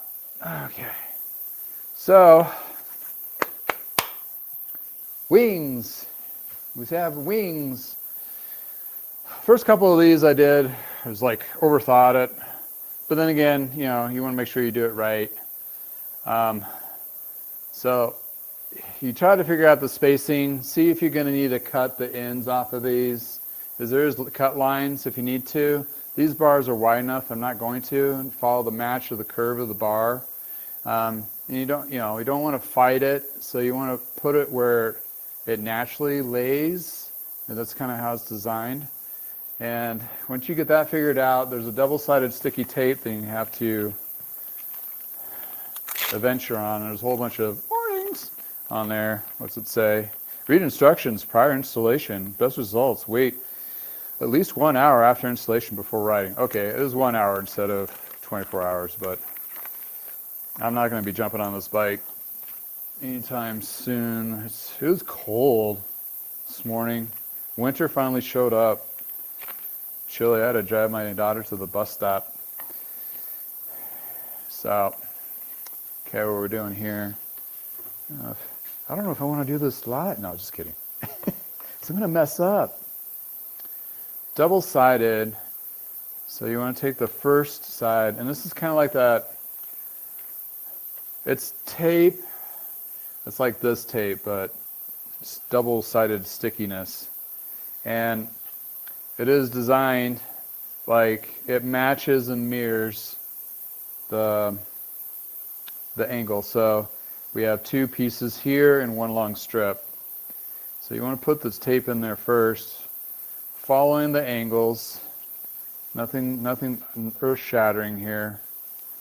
You follow the angles so it fits like this. And once you have it in there and pulled off, I wait till I get them all in there before I start peeling it back, because you'll then get sticky. Nobody wants to get sticky. Well, I don't know. Some people probably want to get sticky, but that's a whole different story. All right. So I got 2 on there. And then for the long one. It's not hard. It's just once you do 1 or 2 of them, That's one of those things, if you know, if you buy it for yourself, the likelihood of you doing it is once. So, slide that in there. And before I take the sticky stuff off, I'm going to pre-stage my tape, just like I'm doing the other tape. Thought I had more of this somewhere. Oh, I do have another roll. They give you so much of this. It's like, I've done like 3. This is probably one of his original ones, and I've done like 3 of these. Okay. I have no fingernails when there's gloves on. Weird, right? So I could use a knife to get underneath the tape start. Now all I'm doing is getting 2 strips of this so I can angle it in place so it holds its position. So if I was smart, I would have left a little pull tab.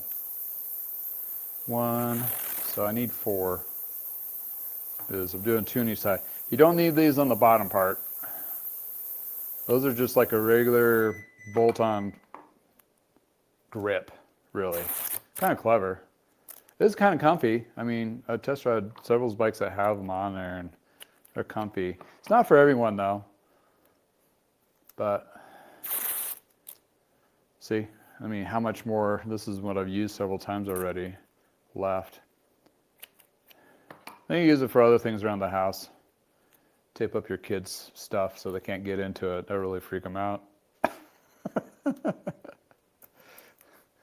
I'm a ornery dad. Dad jokes, and I like messing with my kids. Life's too short not to have fun, right? So now, once you can hear that sticking, this is the sticky stuff they're saying that needs an hour or 2 set. I gotta go push a button. The temperature wasn't up at snuff on this one, so I'm gonna put a little bit longer on the rubbing alcohol for the chain.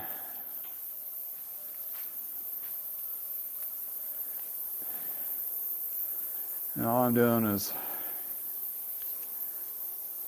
pulling the backing off of the tape here without getting, it's really sticky, so it's kind of hard to do. Actually, having gloves on does help. And doing this, I just remembered that you want to do the top side first, if that makes sense. Like, you can see that side first versus the bottom side. Because the bottom side has more flex, so it's a little bit easier to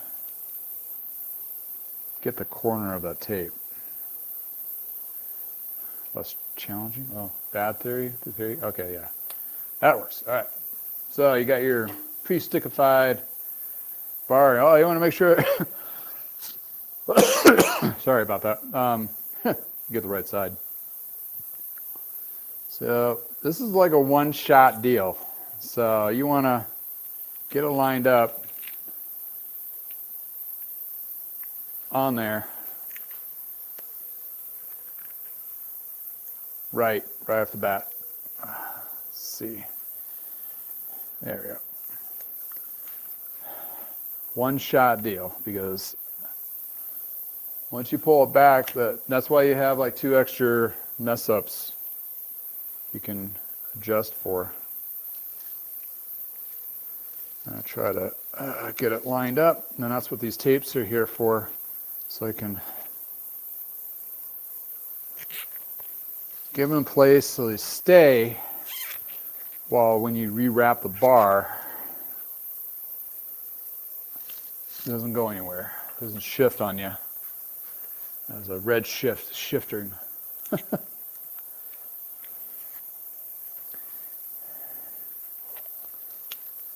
Try not to get my finger stuck in there. So yeah.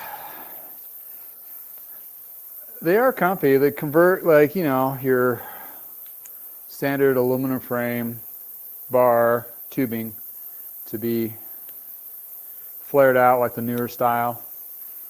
So it's like that. And for professional, you want to match it, mirror it. Hey, right? How are you on time? Oh, this is taking a lot longer than I thought. Biscuits. Well, my main focus is to make sure, the other one definitely need to be done, but this is his personal ride. The Fuji is a backup bike, so that could have chilled out here for another week to a month probably. Not that I wanted to sit in my garage for that long, but it could have chilled for another time. This one, on a nice day when the snow's gone and all that. Right now he's riding his titanium gravel bike conversion that he did, which is pretty cool in this time of year, but it's a really nice day out and the paths are clean. This is his go-to bike. So this is probably the only time I'll see it unless there's something adversely gone wrong during the season. So that's why I'm like, oh, new chain, it's gonna happen. Because this is the one he goes and hits the trails. Even though he has like 10 other bikes, and that's for him. And his wife has 3 or 4, and each kid has a couple of each style. Then he has a place in a different state where he has another stable of bikes. Then he has bikes that are for company and friends that come and visit. So he's one of those guys. And he just loves buying used bikes and having them fixed up and doing some cool stuff with them. It's awesome. All right. You guys stop talking. Guys got away from the keyboard? AFK? Away from keyboard? According to my daughter. Away from keyboard. Leave me alone. So yeah. So you basically repeat the same process on this other side. Making sure the sticky stuff stays in there. And you're able to delaminate the other side. And the ultrasonic cleaner just did finish. So I'll have to grab that here in a second. So you got to have that chain dry from the rubbing alcohol before I throw it in ultrasonic cleaner. Or no, I'm sorry, waxing it. Well, some people use ultrasonic cleaner to wax. Bill from Lithium, he has a small, Bill from, that's a different Bill. There's a different Bill of Lithium. Bill from Vital Bike Chains, he does have a small Beaver ultrasonic, I think it's a Beaver ultrasonic cleaner that he uses, and it's already heated up, ready to go. I didn't see that until I saw what was it? It's a guy in Australia. What was it? Does the chain reviews and all that. So watching one of his videos of testing chains. I'm drawing a blank. And he's showing some footage. Actually, it was from ConneX and how somebody are doing their chains. And get in there, stay in there. They were using ultrasonic cleaners. So it was like, oh. First, I didn't know the ultrasonic cleaner got that hot. Apparently it does. Some of them do. To melt the wax. But you'd have to leave it in there. It's like you can't, they don't have removable tanks. Unless you did like a jars. Then you have to wait for the jar to heat up. It's a whole thing. Okay, so I'm going to stick this on. Mirror it to where it was on that.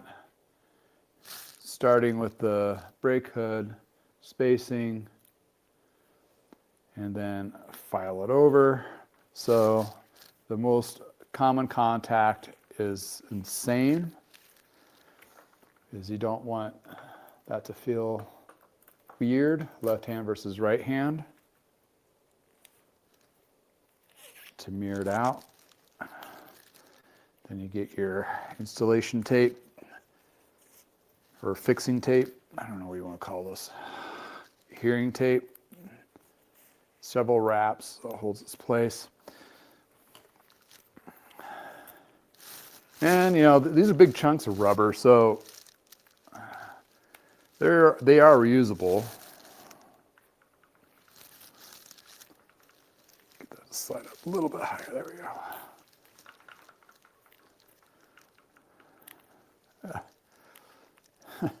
Even though it doesn't tear, it doesn't stick very well. That's why I do like 3 layers, 4 layers, wraps. Get down there. All right, so that looks pretty darn close.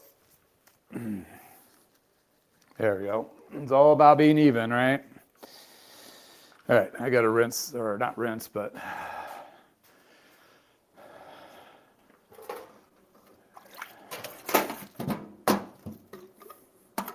take the,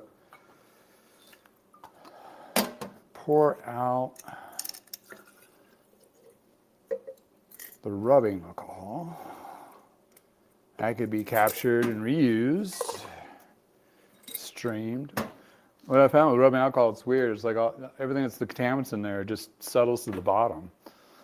Then you just pour off the top what you need to use, so you don't run through so much rubbing alcohol. All right, so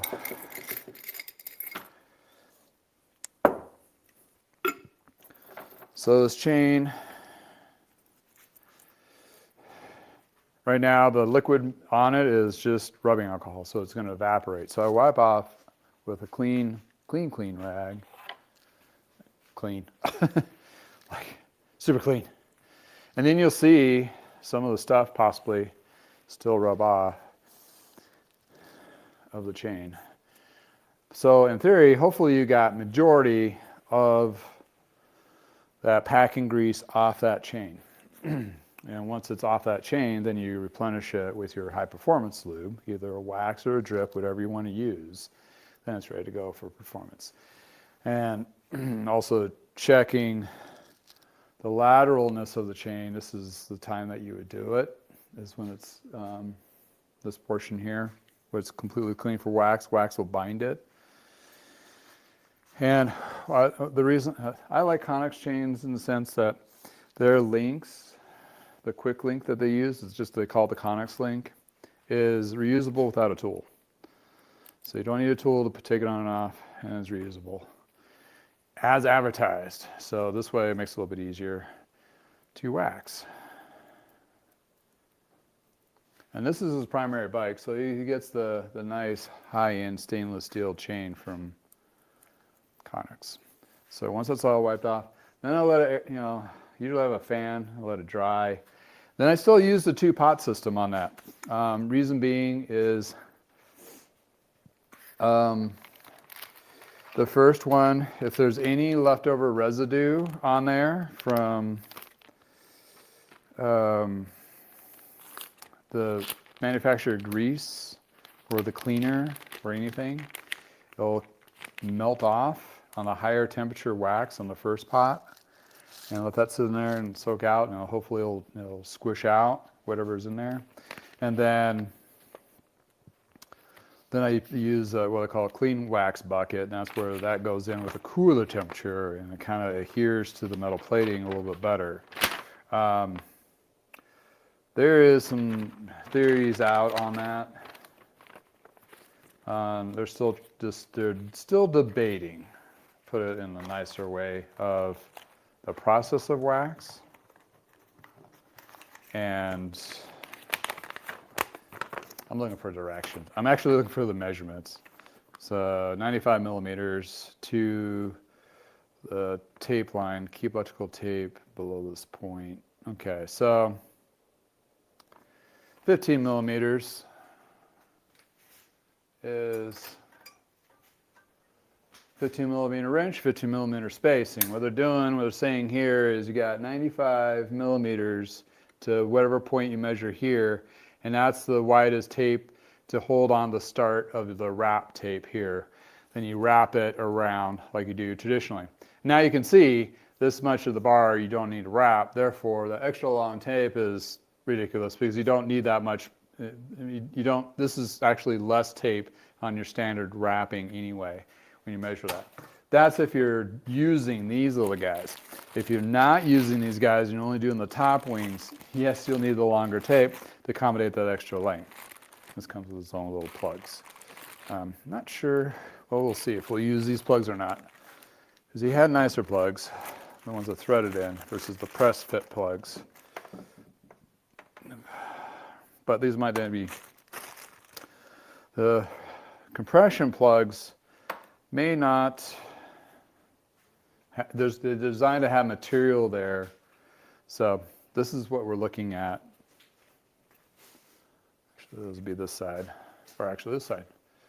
Goes in right here. That's how it rolls. So you put the tape on first, and this roll slides over. What I do is I put a little bit of rubbing alcohol on the inside here to give a little bit of slickness, so it slides over above the tape in itself. So I'm back to, hey, I'm done cleaning the chain, so I can take my gloves off, not feel like I'm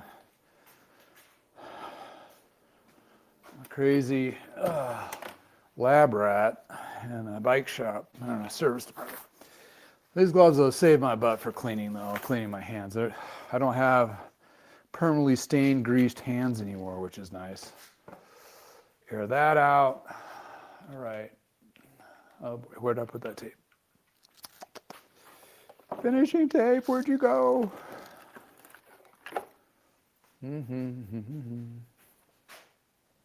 Oh, it's right there. Okay, so.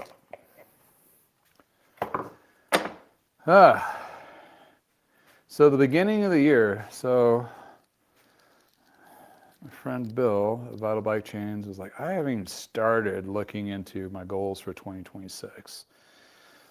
Well, I have preset goals of 2026 due to the fact that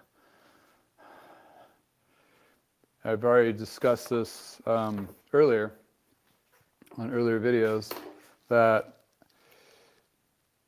it's going to be a lot of service and more parts, refurbish, and frames than selling refurbished bikes, and less new products. Cost of new products, people are not really buying as much, and it puts us in a weird position as bike shop owners. Granted, I'm fortunate in that perspective. I don't do with a lot of new, so I'm not affected as much by costs of things going up, because I'm mostly trying to provide the cheaper alternative of new, or used. So I'm in the different genre for the most part, but I'm not affected by it, because customers have to buy new tires, tubes, chains, what have you. And that being said, we want to make sure we're doing our due diligence to having the right amount of inventory for the right price, and not put ourselves in a situation where we're inventory heavy and cash flow poor. So that's one of the many things that I'm focusing on. And as you get it, I'm in the social media realm, so working on better content, better videos, better subjects, working with other possible influencers or businesses, like in a sense of doing interviews at shops and giving them highlight features and that kind of thing. Just, seeing what other cool things that people are doing out there. So there's a lot of different things I'd like to do, but obviously the paycheck has to start at some point. Can't do everything for free. Unfortunately not. Okay. So in my squirrel brain head, I'm going to use the tape on this side,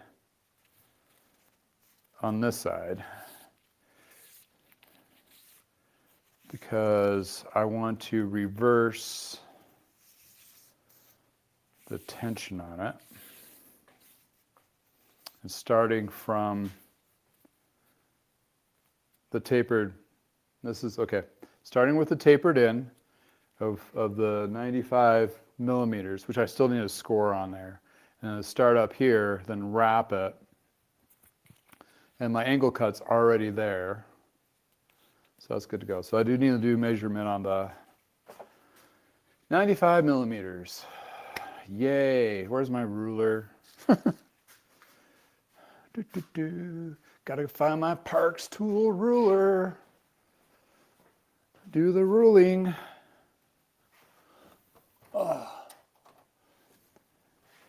So yeah, I've had some really cool bikes that came through the shop recently, and more to come.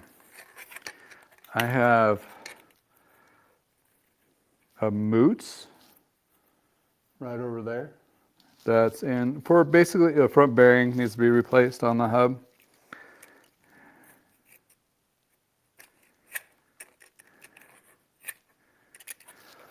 And I check over, kind of like this.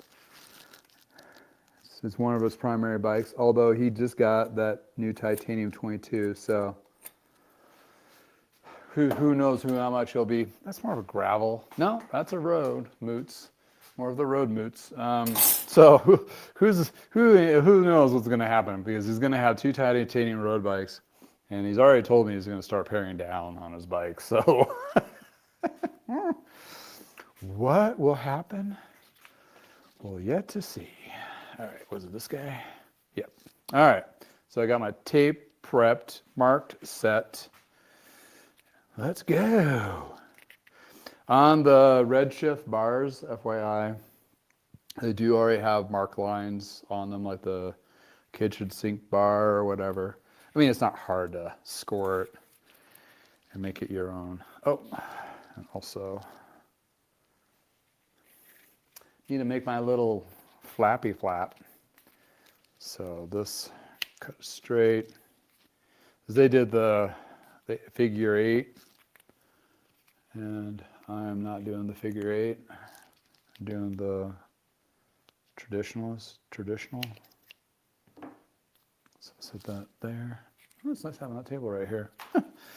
That works.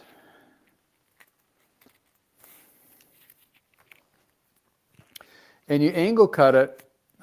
Reason you want to angle cut it is you don't have a bulge, and you don't want to be fighting with that grip as a bulge when you're installing it. So that's why you kind of work around that. And this, I'm going to put minor tension on it, not go crazy, because it's been used once. I'm going to try to give a little extra overlap on some of this, if I have the space, length.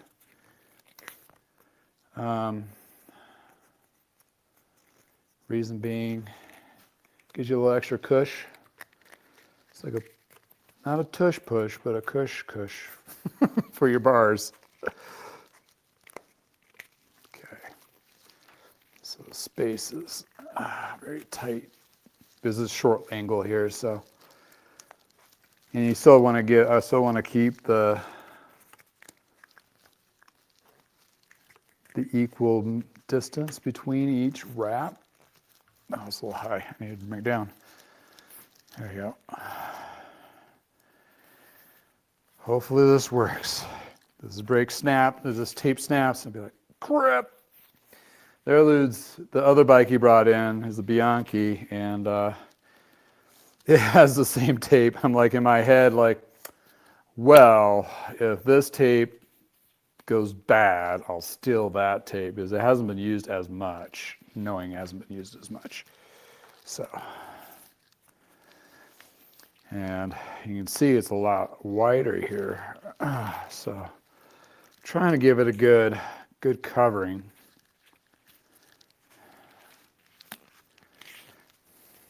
So it doesn't flail apart from any distance, and added comfort. And hopefully have enough tape.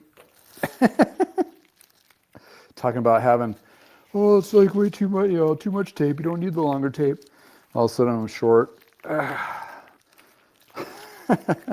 That'd be me. I had to eat my words on live stream. Wait, I didn't understand that. That didn't happen right. Nah, I think I got it. I think I can. So I think it's a good coverage. Looks good. Ooh. I don't think I could plan that even better if I tried. So, yeah, I usually do this from the back. Angle cut, vertical or horizontal to the bar, or vertical to the bar, vertical to the bar. So the pointy end's down. Oh, that's the longer one on this one.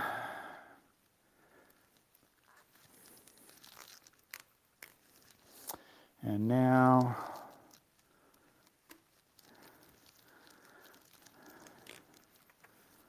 hopefully I can get this to be clean looking. It's really at a weird angle.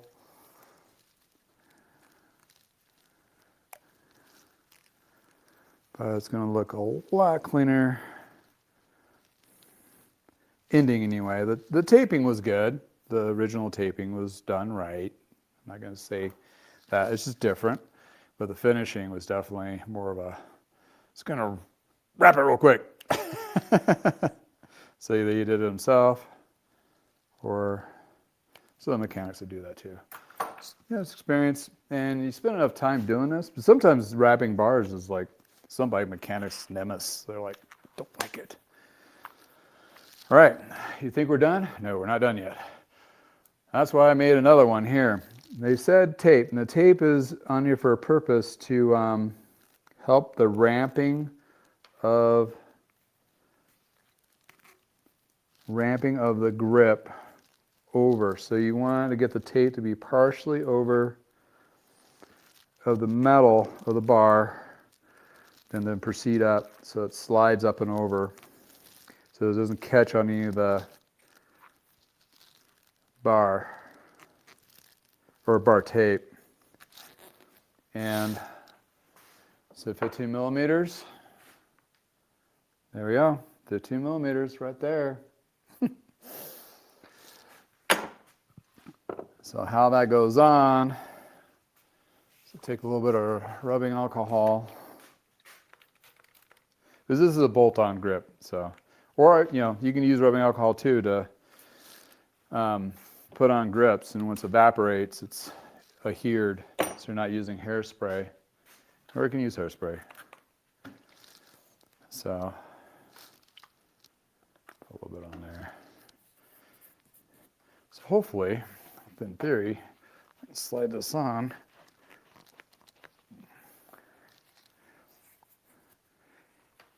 And barely even see the line of the tape, and go up a little bit, then back down, let it stretch down a little bit. And then there's your wing. An idea is when you're riding, this gives you an extra hand flat position to give it a little more comfort when you're in the drops. Like so. And then just tighten it down. Clamped on there good. And boop. Bar unplug to protect not impaling yourself. So that's what the wings look like on that.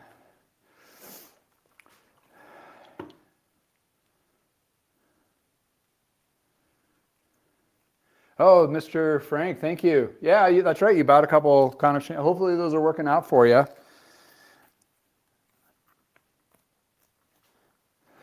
It's some good stuff. I mean, they're pricey, but it's kind of worth it to some, if not all, kind of deal. But yeah, they don't come on bikes like it's not a thing where they're coming out. But ConneX is made by Whippermann, and Whippermann is a chain company in Germany And that's all they make for the most part is chains. I mean, they branched off and did some other things, but mostly they're known for chains, and not just in the cycling industry, if I believe. It's multiple industries, so that's kind of a cool deal. Is the chain dry yet? Still a little damp. Give it a couple more minutes. All right, so since this is a pre-cut taper from a former shop, oh, they did it backwards. Weird. Well, I'm just going to clean it up. It goes underneath the grip anyway, so it's not going to be a noticeable thing, and also taped over, so not a visual eyesore by any means. Only I will know it's there. Only I will know the inner workings of the wrapping of the Redshift grip. All right. So yeah, so 2026, going back on that subject of goals and just trying to build more community and work on cool bikes. Get more people into riding, be more comfortable on riding what they have or getting new, and more of the same, and try to help out those either in other shops or what have you. Try to be part of the solution and not part of the problem in a lot of things. And I've worked with some shops with insights like, hey, you may not want to do that right now, like expand or what have you, but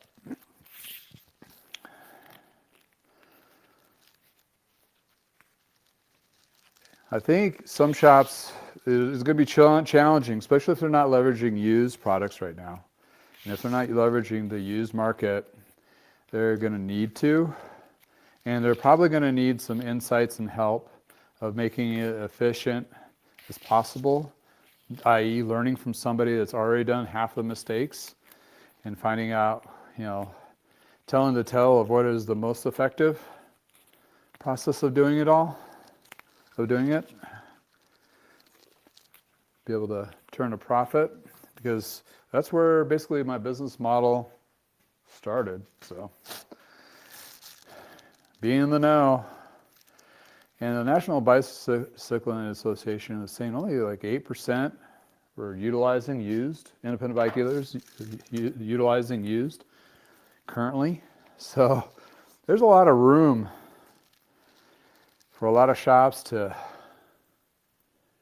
venture and become more profitable and be able to sustain and be more in tune with their communities and fill in those communities where the corporate has decided to escape or ditch, or however you want to say, buy the local shops up, realize they're not turning a profit, and closing them. That's big corporate. It's always going to be that way. They're in for a profit, so you can't totally blame that business model, because that's what their business model is. So I don't know if that's not long enough. So there eludes what we do. I keep setting my scissors down and not forget they need to be bright color too, apparently. And that's why my knife is orange, so I can see it when I need it. But if all your tools are bright, then you're looking at a techno rainbow tool wall. You won't be able to find anything because your retinas will be burned out. All right, that's nice and clean. I think we're having some success. And again, this is not hard, just time consuming. Just gotta take your steps, one step at a time. I've done several of these, so it's kind of just, I've done it. This is what we do. I watch the videos. Redshift does have videos, so you can watch what not to do, what to do. And there you go. All right. Rubbing alcohol. Try not to go blind.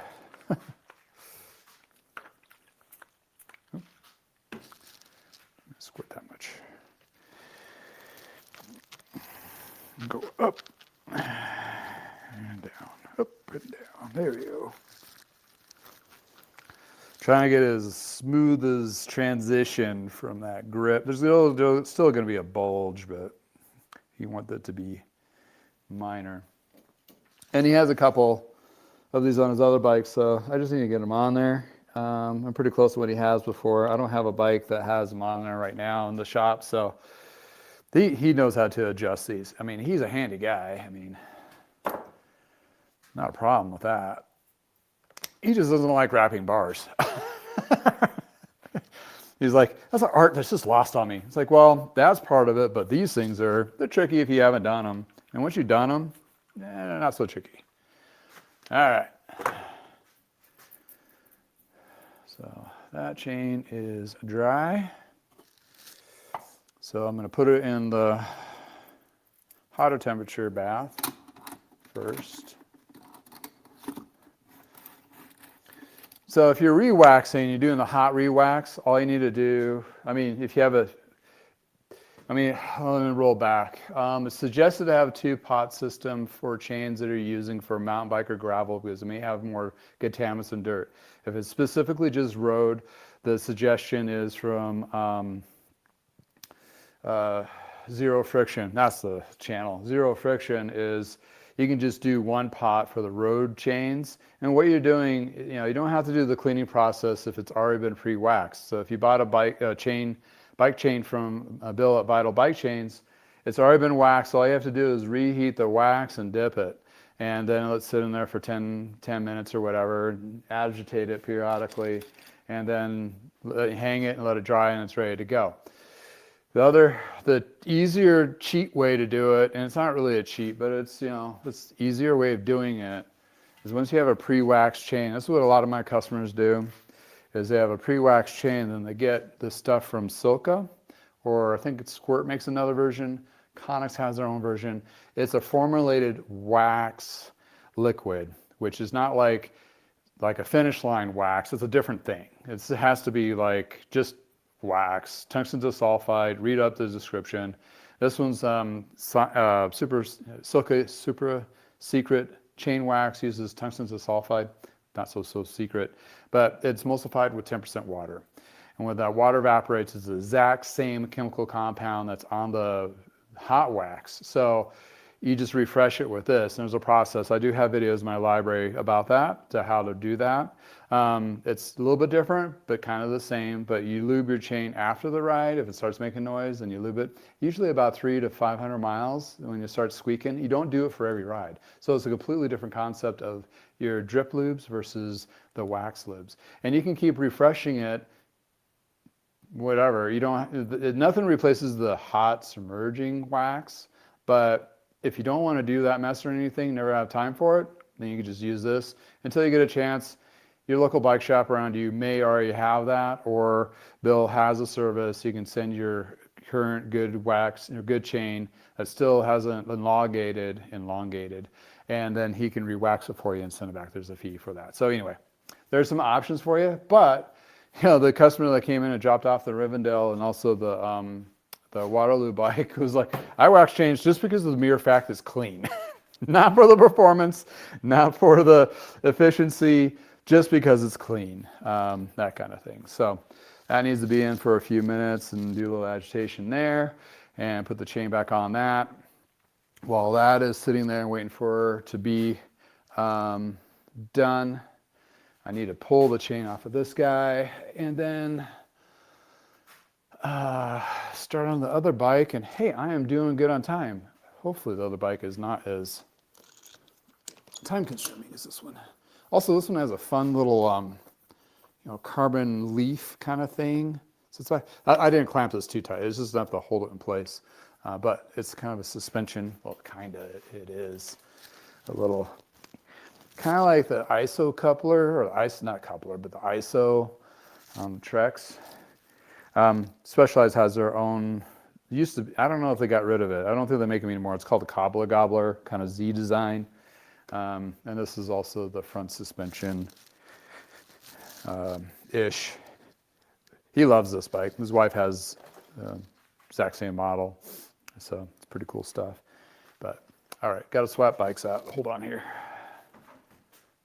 Or actually, I'm just going to put it on this side as the chain's doing its thing while I proceed to the third bike of today. And this is a freak out moment. Need to identify freak out moments, don't I?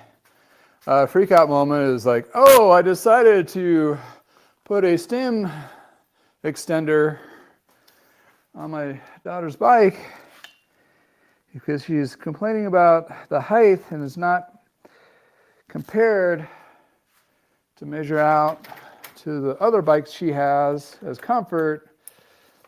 So I won't ride with you, Dad. So in his head, if he fixes the bike, she's going to want to ride more with him. Hopefully, one would hope, but not always. Yes, one has kids. That's not always the solution. But you eliminate the tension sometimes. Sometimes they'll. So what's happened here? Hopefully you can see it. You see my hand. Okay. The rear brake is fine. It does kind of bind up a little bit against the front brake. And the shifter cables are okay. But here's the problem. This guy has such a drastic pull angle. So he's got all the measurements right that compares to his other one. He has fancy tools to do so. But this one's just too short, and it's causing the brake to not work correctly, because when you tighten that down, it pulls the length of the house, and you can see that. It just like tugs at it. And what I'm going to do is, since it is a little bit higher, I'm going to put this brake cable for the rear behind it, so it has more of a flow. It's all about safety, because if you crash, you don't want that. So by doing that, I need to pull back this tape to the shifter. Oh, this is the one I did, because I can tell I have a little pointy thing. And that's how I finish my tape. So, and you don't really reuse electrical tape. It's just, you just take it off. And if you're just joining, thank you for being a part of my community and watching. It makes this channel. All those, plug things. Any case, so to take off old tape, and you want to have a prayer of a chance of reusing it, well, just make sure you bought another thing of tape. So if it doesn't work, you have another thing of bar tape to wrap on there. But if you want to try to reuse it, a lot of them have a sticky back to them or a tack. This one has a gel tack to it. Or no, this one has a sticky tack. So what I need to do is lightly tug this as I'm pulling it around. What it's doing is, at an angle, is detaching itself from the overlap, hopefully, without pulling any of the side of this tape up. The older the tape, some tape, you put it on there and you unwrap it just after you need to rewrap it, it tears up. So you got to be careful. Some tape is just not reusable at all. What brand is that? I can't remember now. I had one in here before. It's like, whoa. Yeah, it's like, you better do it once right, or it's not going to be redone. Can't remember the brand. It wasn't like Cicelli or anything like that. It was like a different brand. And it had a backing sticky to it, like a tape that you peel off, and it's like super adhesive. And I don't think you really need the adhesiveness on there if you use enough tension on the tape itself, but a lot of them come with that. But the brand I just put on that other bike, the first one, the Fuji, that has like it's like a big roll of gel. And that gel is a hardened gel, and the gel has a tack to it. It's not sticky, but it has a tack to it. And with that tack, it keeps it in place too, so it'll prevent it from shifting around, not shifting. Okay, so we got that. We're getting close. Am I gonna get? Do I feel lucky? Do I feel lucky, punk? I'm a lucky punk. I have to pull this back so I can get to the housing. Okay, there's a splint. I could probably dig around my old toolbox and cut a shorter piece of housing, and it's like a adapter splint to it. Or you can use one of these, if the sizing's right, like a barrel cable housing, barrel adjuster thing. I don't think I have one over here, but you can use that as the splint to kind of elongate it, kind of thing. But I'm a professional. I'm not going to put a janky splint in there. This is not a mash tent situation. This is a let's do it right while it's here situation. So that's where we're on. I always fold down. There you go. I like to remove all the leftover tape underneath just in case it bulges up. And I've had one tape I came across where the back sticky was so bad that it adhered to the bar that you just had like these rounds of fuzz. You try chemicals, you tried all sorts of stuff. I got to a point I just used a torch and burned off the rest of it. Not the most professional thing, but got the job done. All right, gonna agitate that. Let that in there for a couple more minutes, and I'm gonna switch it over. All right, so this is exposed. I need to, if you heard me talking about cutting cables and housing, this is why you leave enough cable, a couple inches, so when you cut this, on the crimp part, it squishes those threads. Not that I need to reuse this, so, but I can use it. I'm not gonna be able to reuse it because it's too short, housing and the cable. But if you were going to reuse it, that's what you would do. So, and I'm also putting on double-sided paddles on this guy. All right, so there we go. All right.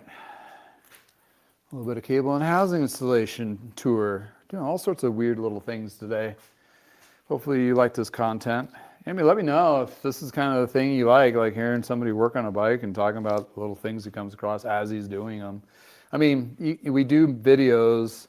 Some of us do videos of that, and they're well scripted and edited and all that stuff. But it's kind of nice just to do it on the fly. Because, shooting a video is one thing.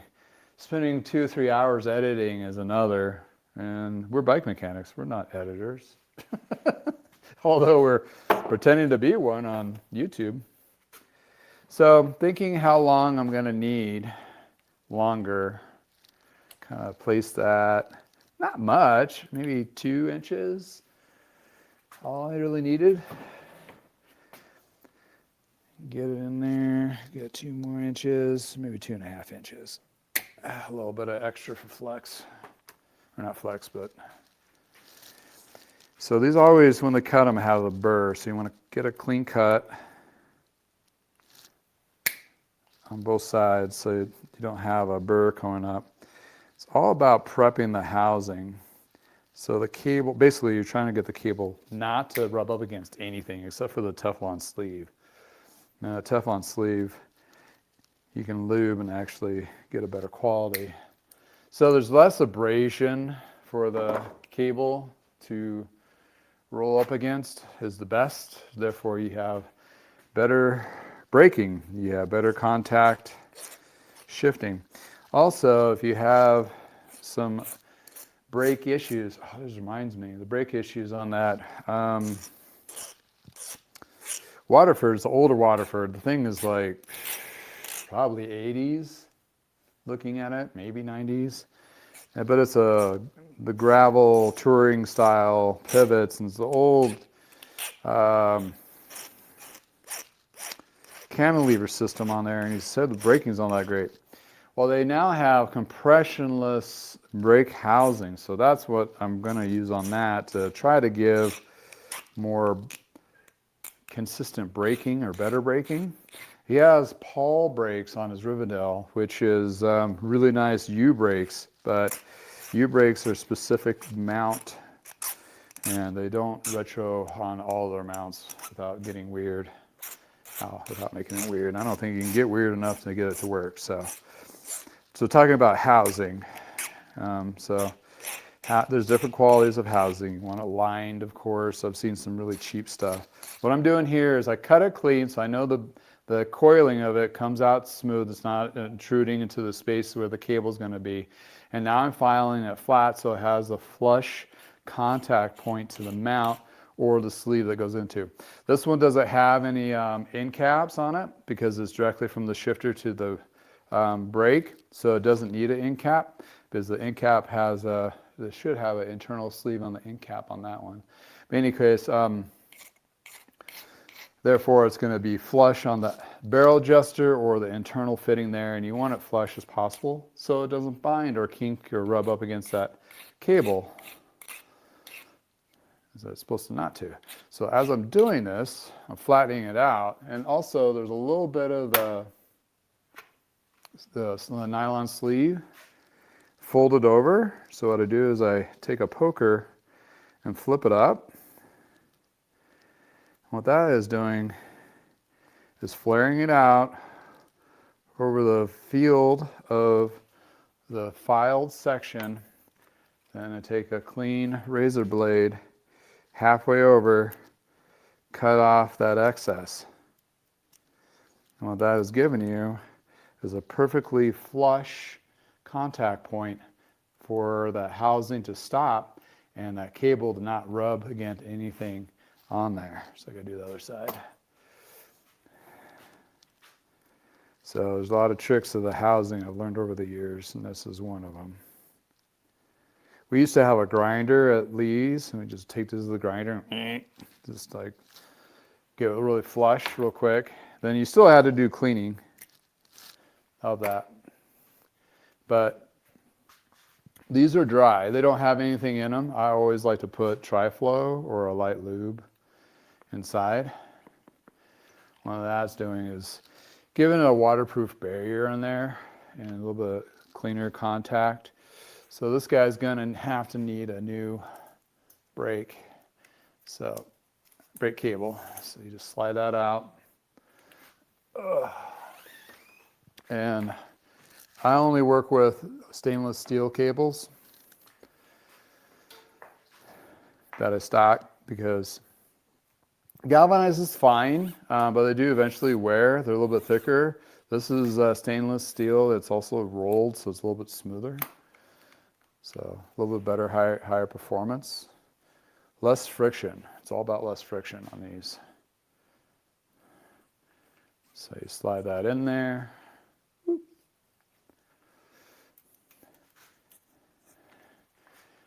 And also, you can put a drop of lube on the housing external going into the shifter because it slides into, you know, they fill a notch in there. And sometimes some people put the housing covers on the end and shove it in there, and all of a sudden you have that stuck in there. So either you need to fight that with a needle nose pliers to try to get that out, or you just work with it and get that thing to slide back into where it was. It doesn't do any harm if it's done correctly or it's in there all right, but it'll cause a problem if it isn't. So with a hope and a prayer, I have enough housing now that it's not going to bind. So there we go. Look at that. Still a little bit, I always do mine a little extra on all housings that I cut for the front end. It might look a little bulkier up front. Reason being, just for reasons like this. So it gives the customer an adjustment range to adjust heights and so forth, because that may change in the course of owning the bike, also with age, and you don't have to replace it every time, like this scenario. So I go ahead and tighten my brake back up. I'm about ready to switch over that chain's been in there for a while, better switch it over. Multitasking. So if I luckily rolled it in there right, I don't have to touch it. Burn my little fingers. All right, at the cooler temperature, turn off one. There we go. Okay. So back to prepping here. Got my brakes semi-adjusted. I double check it after I do the wrap because this binding and putting in the corner, yeah, you're going to put the housing in the corner, and that might cause a little bit of a bindage there, which will cause a little bit of adjustment need for the brake. So there, ludes. Adjusting after you have wrapped the bar. Oh, cut that pretty long. So this guy, I start the tape on the bar itself, so it holds its position. Then I thumb force that housing into place, and then I wrap it at least 3 times, if not 4, so it holds secure. And then I make sure the angle is how I want that housing to lay inside here, so it's more forming, not over or under, clean. And this tape is going to be underneath the wrapping of the tape, so we're good there. Like so. So nice, smooth bend. It's all housing. All these sharp corners and so forth with internal routing and anything like that will cause that cable, especially for shifting, to bind after a period of time, if not at all. That's why those triathlon bikes are horrible, because they have the bike is designed for aerodynamics and designed to go fast, that kind of thing. But in the sense that all those bends is like a saw at some point, and all of a sudden the shifting goes crap. So anyway, I didn't realize I really went over on time today. You get bonus feature. Hopefully I'm not boring you guys to death. So, you're a Bianchi owner. Charles, thank you for joining in. What model and year is that beauty? Ultegra First V shifters, triple, 9-speed. My year guess is going to be like a 98 or 99. It is an 1.1 headset, so it's a little bit newer versus the 1-inch, which is good because you can get more variety of forks, I think. Doesn't look like there's a sleeve. Oh, there might be a sleeve in there. Oh, that is a 1-inch. So it is a 1-inch headset, head tube. So that's a 1-inch, but with a conversion sleeve and so forth. So you got a lot going on up here. That's aluminum frame. It's Alloro, Alloro model with an it's alloy with the Bianchi green. This was a fun. I did the tune-up on this one. It was a fun bike because it has that kind of an acetone looking clear coat. So when you get in the sun, it changes colors. It's real pretty. And if you're fond of the Bianchi green, what's that, Astral green? It's pretty cool. And the paint was in really good shape. So paint was in good shape. Yeah, this one tuned up really well. It's just his daughter has another bike with more of the newer endurance positioning, and this is the Colorado bike, not the other bike where they live. And lo and behold, she didn't like it so much, so he's trying to retrofit or trying to do the adjustments on this guy so it's correct.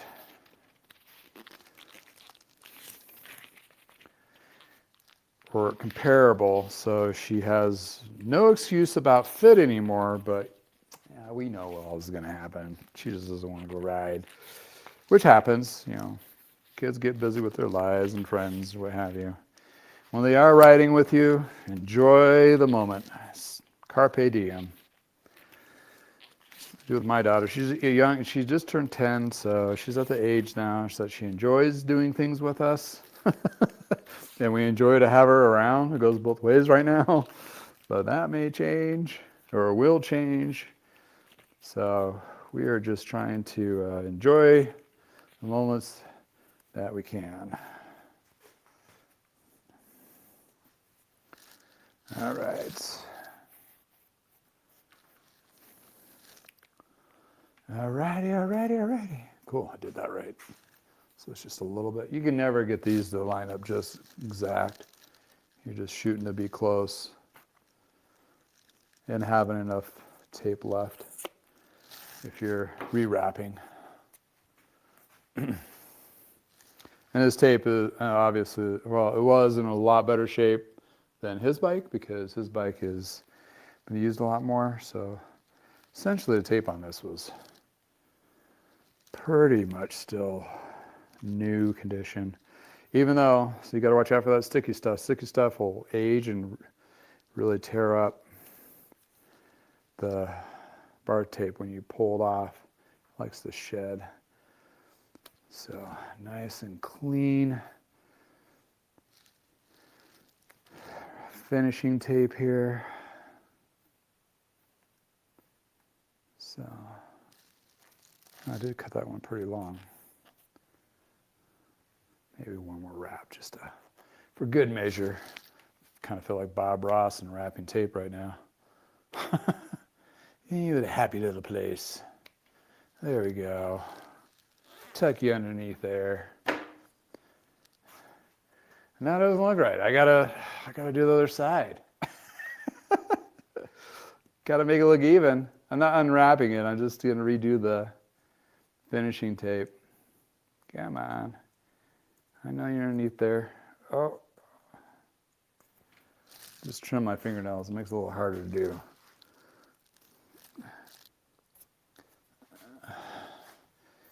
Yeah, bike mechanics and fingernails. Fingernails are good to get, to pick at things and so forth, but the flip side of it is you always get gunk underneath your nail. So it's not a win-win. So before pulling that all off, going to, yeah, you're like, champagne problems there. Yep. I'm gonna buy more tools this year. That's my goal. More tools. I like tools. Got plenty of bikes.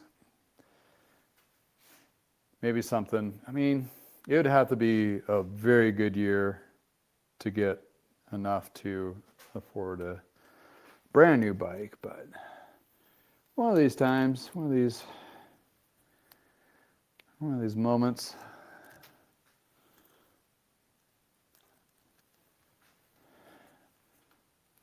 Okay. So just I'm using a thinner tape. That's why I'm switching it over. And plus this older tape didn't look as pretty, even though I'm the one that wrapped it. Over time, it did something weird. So either I did it weird or they rewrapped it weird. No, that's definitely my finishing. So something happened. But that definitely looks correct. Even on both sides. Flush that.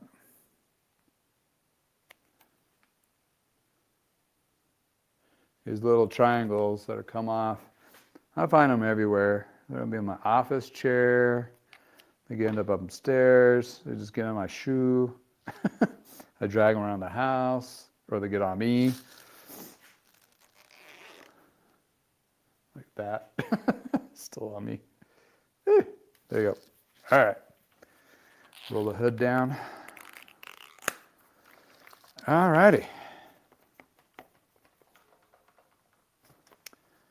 Brake feels a little tight. So I'm going to back it off a little bit by the cable, not the adjuster. The adjuster's all the way down all the way. So I'm trying to pair the brakes so they contact equally. That's good to go. All right. So that is that guy. All clean. Need to throw the pedals on, but while I do that, I'm going to hang my freshly new chain wax to drip and to dry. All right, can you still see me over here? Nope. All right, let's move the camera back over in the corner. I'm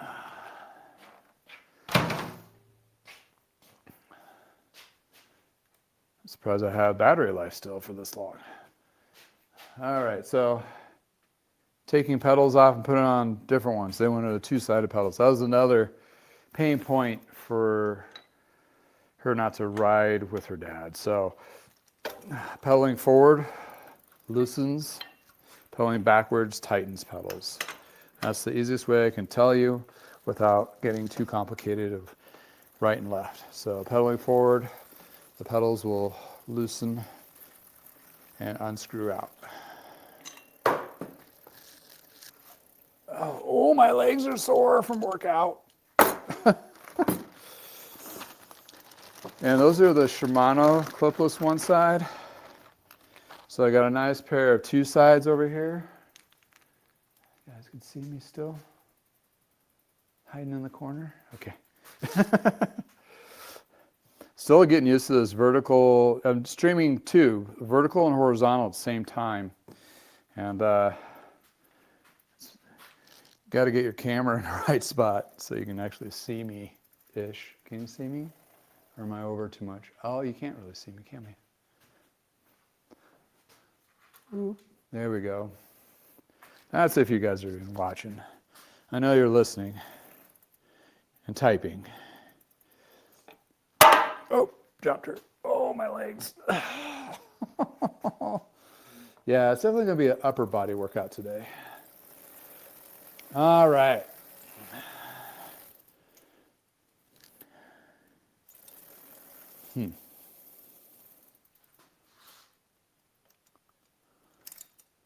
That chain seems a little dry too. Did I wax that one? Yeah. Okay. All right. So two-sided versus one-sided pedals. Easier to clip in. So she will be. We're trying to remove all the frustration barrier points of the bike. So when she goes rides, it's less the frustration for everyone. Needless to say.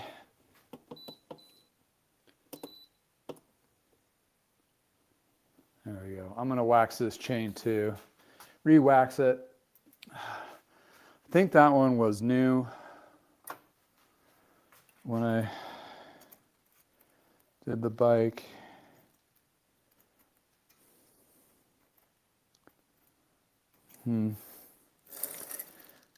Well. Oh, yeah. Oh, you get it in the slots. There we go. Yeah, you're okay. Just need to be re-waxed. Then again, as much riding, hopefully she'll do more riding, but we don't know. So that's where we're at on that. Ooh, starting to dry up my throat. Doing some jibber jabbering. Ooh, that's still hot. The wax chain that I just touched. All righty. Yeah, he's coming this afternoon, so I have a little bit of time to fuss with the chains if need be after lunch, but I'm just gonna do these real quick. This is really dry. So do the two-stager on there. Yeah, this customer definitely converted over from having a preferred lube to having all the bike chains waxed just for sheer cleanliness. Cleanliness. Being clean. So, and since this one's been already waxed, I don't have to do the whole cleaning procedure. I just have to dip it. And honestly, once the wax is already up to temperature, this is just easier to do than trying to drip wax, because that drip wax just gets all over. I mean, it works. I just feel like I'm just wasting a whole bunch of it. So.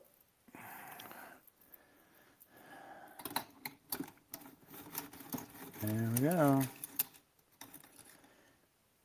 Voila. All right, wax chains, cable route issue on this bike. The wings installed and rewrapped on the other bike. I'll proceed to check the rest of the bikes out while they're in stand. ABCs, check the air, check the brakes, check the shifting, especially when the wax chain's on there, which inherently you're going to need to do anyway on that. And double check the bolts. Even though they weren't in for full tune-ups, you're still in the, I would say, the liability realm of making sure everything is tight, even if it's in your stand. And it's just a courtesy thing, like, might as well do it while it's here. Just, you know, safety bits. All right, sweet. Oh yeah, cable in. Ooh, that was blue. I'm gonna have to see if I have a blue one. Oh, I may not have any blue ones left. I'm gonna have to go with magenta. And if she doesn't like it, we'll switch them all out. Ran out of blue.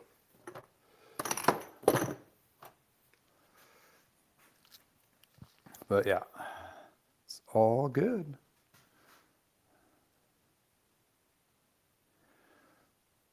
All right, so I'm gonna have to peel out here in a couple seconds to go have lunch while the chains are finishing. But yeah, all good stuff. Great stuff. Awesome. Oh yeah, I forgot the feature. I have a, for my birthday, as my daughter, and they got me, well, I'm gonna put that over here so make it look like I'm actually talking to you. Got me like a gimbal kind of thing. Stepping up my game. Oh, it's gadget, but AI face tracking stand. AI, oh, AI's got me now.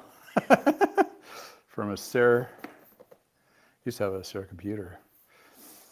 So apparently this will follow me around. So I don't have to move find a good space for the camera and it'll just follow me around as I'm moving around. So especially if I walk out of frame, you guys can see what I'm doing. So Tuesday, Shop Talk Tuesday, we'll try this baby out. I might do a test one. Fingers are dirty. On my, I've been using my other channel, This Old Bike, as a tester for like live streams. So I'm using a platform right now, it's called StreamYard, and they are pretty good, but it is pricey. So I have to pay monthly subscription for that, pretty expensive. But they do have this, what we are watching right now, one's vertical, one's horizontal, but now YouTube just advertised or promoted or whatever. They said you now can do live streams on both. So I'm going to try that on the YouTube platform and see if I can, on the This Old Bike page, see if that works. And if it works, maybe I can take off beginning of the year. Got to look at my budget, right? I got to see what subscriptions I can cut out. Even though there's a lot of features on this, is what I do like, but on the back end of it, you know, $45 a month. That's like almost $600, 500 something, 500 some change a year. So whatever you can do, and you know, it's like I'm not making money off the actual live stream videos per se. I mean, it does add to the pot, but I'm not getting all the tips or whatever that you'll see in other channels, which I'm not asking you to. No, if you do, that's fine. That's great. It's awesome. Thank you. But it's not necessary, and I'm not expecting it. So therefore, have to justify it in different ways. Oh, Precision E-Bike. Hey, Josh. Thank you for chiming in, and thank you for the birthday wish. Yeah. Best wishes to your year too. We have to get together and do a video again. Go down to your shop and hang out and talk about the latest and the greatest, or just whatever. There's a lot to talk about in our industry, in our neck of the woods, and a lot of different things that are going on. So there's definitely not a shyness of things to do. and also talk about. So over the weekend, probably won't work on too much, but probably do some cleaning and straightening, do some little odds and ends. There's a couple bikes I want to finish off, which is one is the K2 Mach 3 or 3.0. I just need to get tires and wrap the bars on that. So that should be ready to be listed as a full bike to sell. And then I've been working on that Klein Adept Pro for months now. I finally got all the bits in, got some tires and brake pads, and now I just need to string it up and install those parts, and it's good to go to be listed, and final featured videos on that to be done. So I'll have a video content specifically on that bike. So I want to try to get those two done over the weekend, list some parts that I have cleaned and ready to go. And then there's another bike I want to start stripping and parts. It's usually a faster process, and actually two bikes. So because I want to, oh wait, there was a guy that was supposed to stop by at noon today. Yeah, another one. Another one dropped off at noon today. So 1, 2, 3, 4 bikes lined up for next week to be done for service, in addition to the other things I do. And then I have another Friday, next Friday I have another scheduled appointment to be dropped off. So I'm pretty booked. I mean, you know, pretty booked. So it's good. I'm loving it. It's great. And it's all good things. Can't complain. I'm not complaining.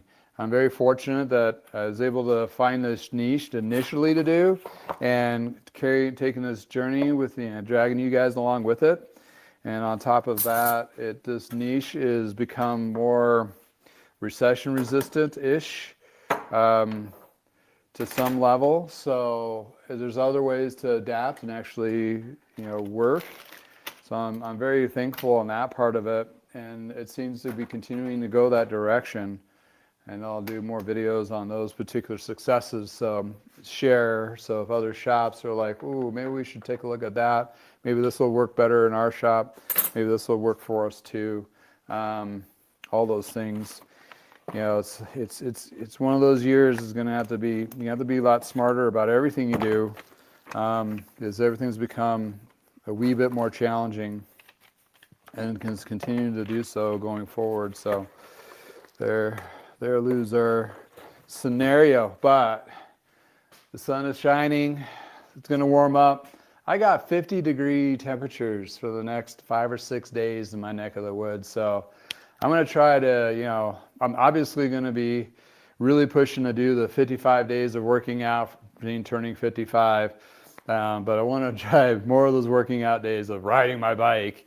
And that's really hard to really hope to do when it's January and February, our off season here in the States where I'm at specifically. But I am fortunate though, because in my neck of the woods, we do get nice days in the winter, and it's good enough just to put a couple layers on and go out and ride. And the sun is really the contributing factor of that, because it really burns off any snow that may have fell and keep everything dry. So in any case, that's where we're at. Woo! All right. Hope you guys have a wonderful weekend. Hopefully there's less stress, less family, more riding, if you can ride in your neck of the woods. Hopefully everything is positive in your direction, and hopefully your bikes are all ready to go. If your bikes are needing some love, this is the time of the year, because if you're going to take advantage of the bike shops in your neck of the woods, discounting their tune-ups, you got two things going for you, if it's off season for you, of course. One is they're discounting the price, so it's a little bit cheaper. Second thing is those mechanics are not as busy as they are in season, so they're going to take a little more time to work on your bike and give you more attention to details. So it moves from that good enough stage of work philosophy to, this is what I do and I enjoy doing it, therefore I have time now. I don't have a huge laundry list of bikes to do, and I'm going to give it the attention and love that it probably should have been done in the first place. But in any case, that's where we're at this time of year. So take advantage of those. And again, all of you, thank you for watching and being part of this adventure and being part of the community here at I Know a Guy Bicycles. And any case, please like, subscribe, share with your cycling community and clubs and so forth. You can, just, there's a share tab somewhere if you want to share a specific video or any of my content. It's fine. Just get me out there. It's great. And all those that support my channel in the sense of being a venture capitalistic person side of it, not a person side of it. Vital Bike Chains, 10% off of chains from him. We have Bicycle Wheel Warehouse, which we just upped the discount. My discount code is now 25% off of a wheel set. So if you're looking for a replacement wheel set, this is the time to do it. So check them out using my coupon code, which is in the description below. And also there's Metam Bikes and also Amazon. So if you use Amazon, go through my Amazon store, go shop, either see what I use and just continue from there. The cookie trail will actually, give me commissions on whatever you buy. So that helps me out. It helps you out. It's a win-win. So in any case, thanks for hanging out with me again in the garage. Have a wonderful weekend. And hey, 55 is actually looking pretty bright right now. I'm thumbs up. I feel pretty good, although I'm a little bit sore. In any case, thanks again. Hope you learned some stuff. Hope you enjoy hanging out. And until next time, have a wonderful day.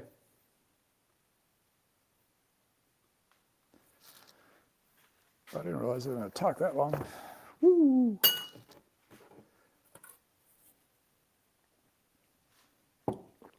Surprised that everything didn't go flatline.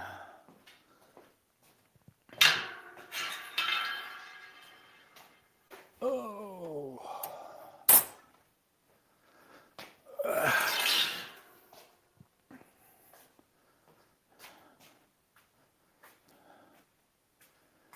Put my crash wheels away.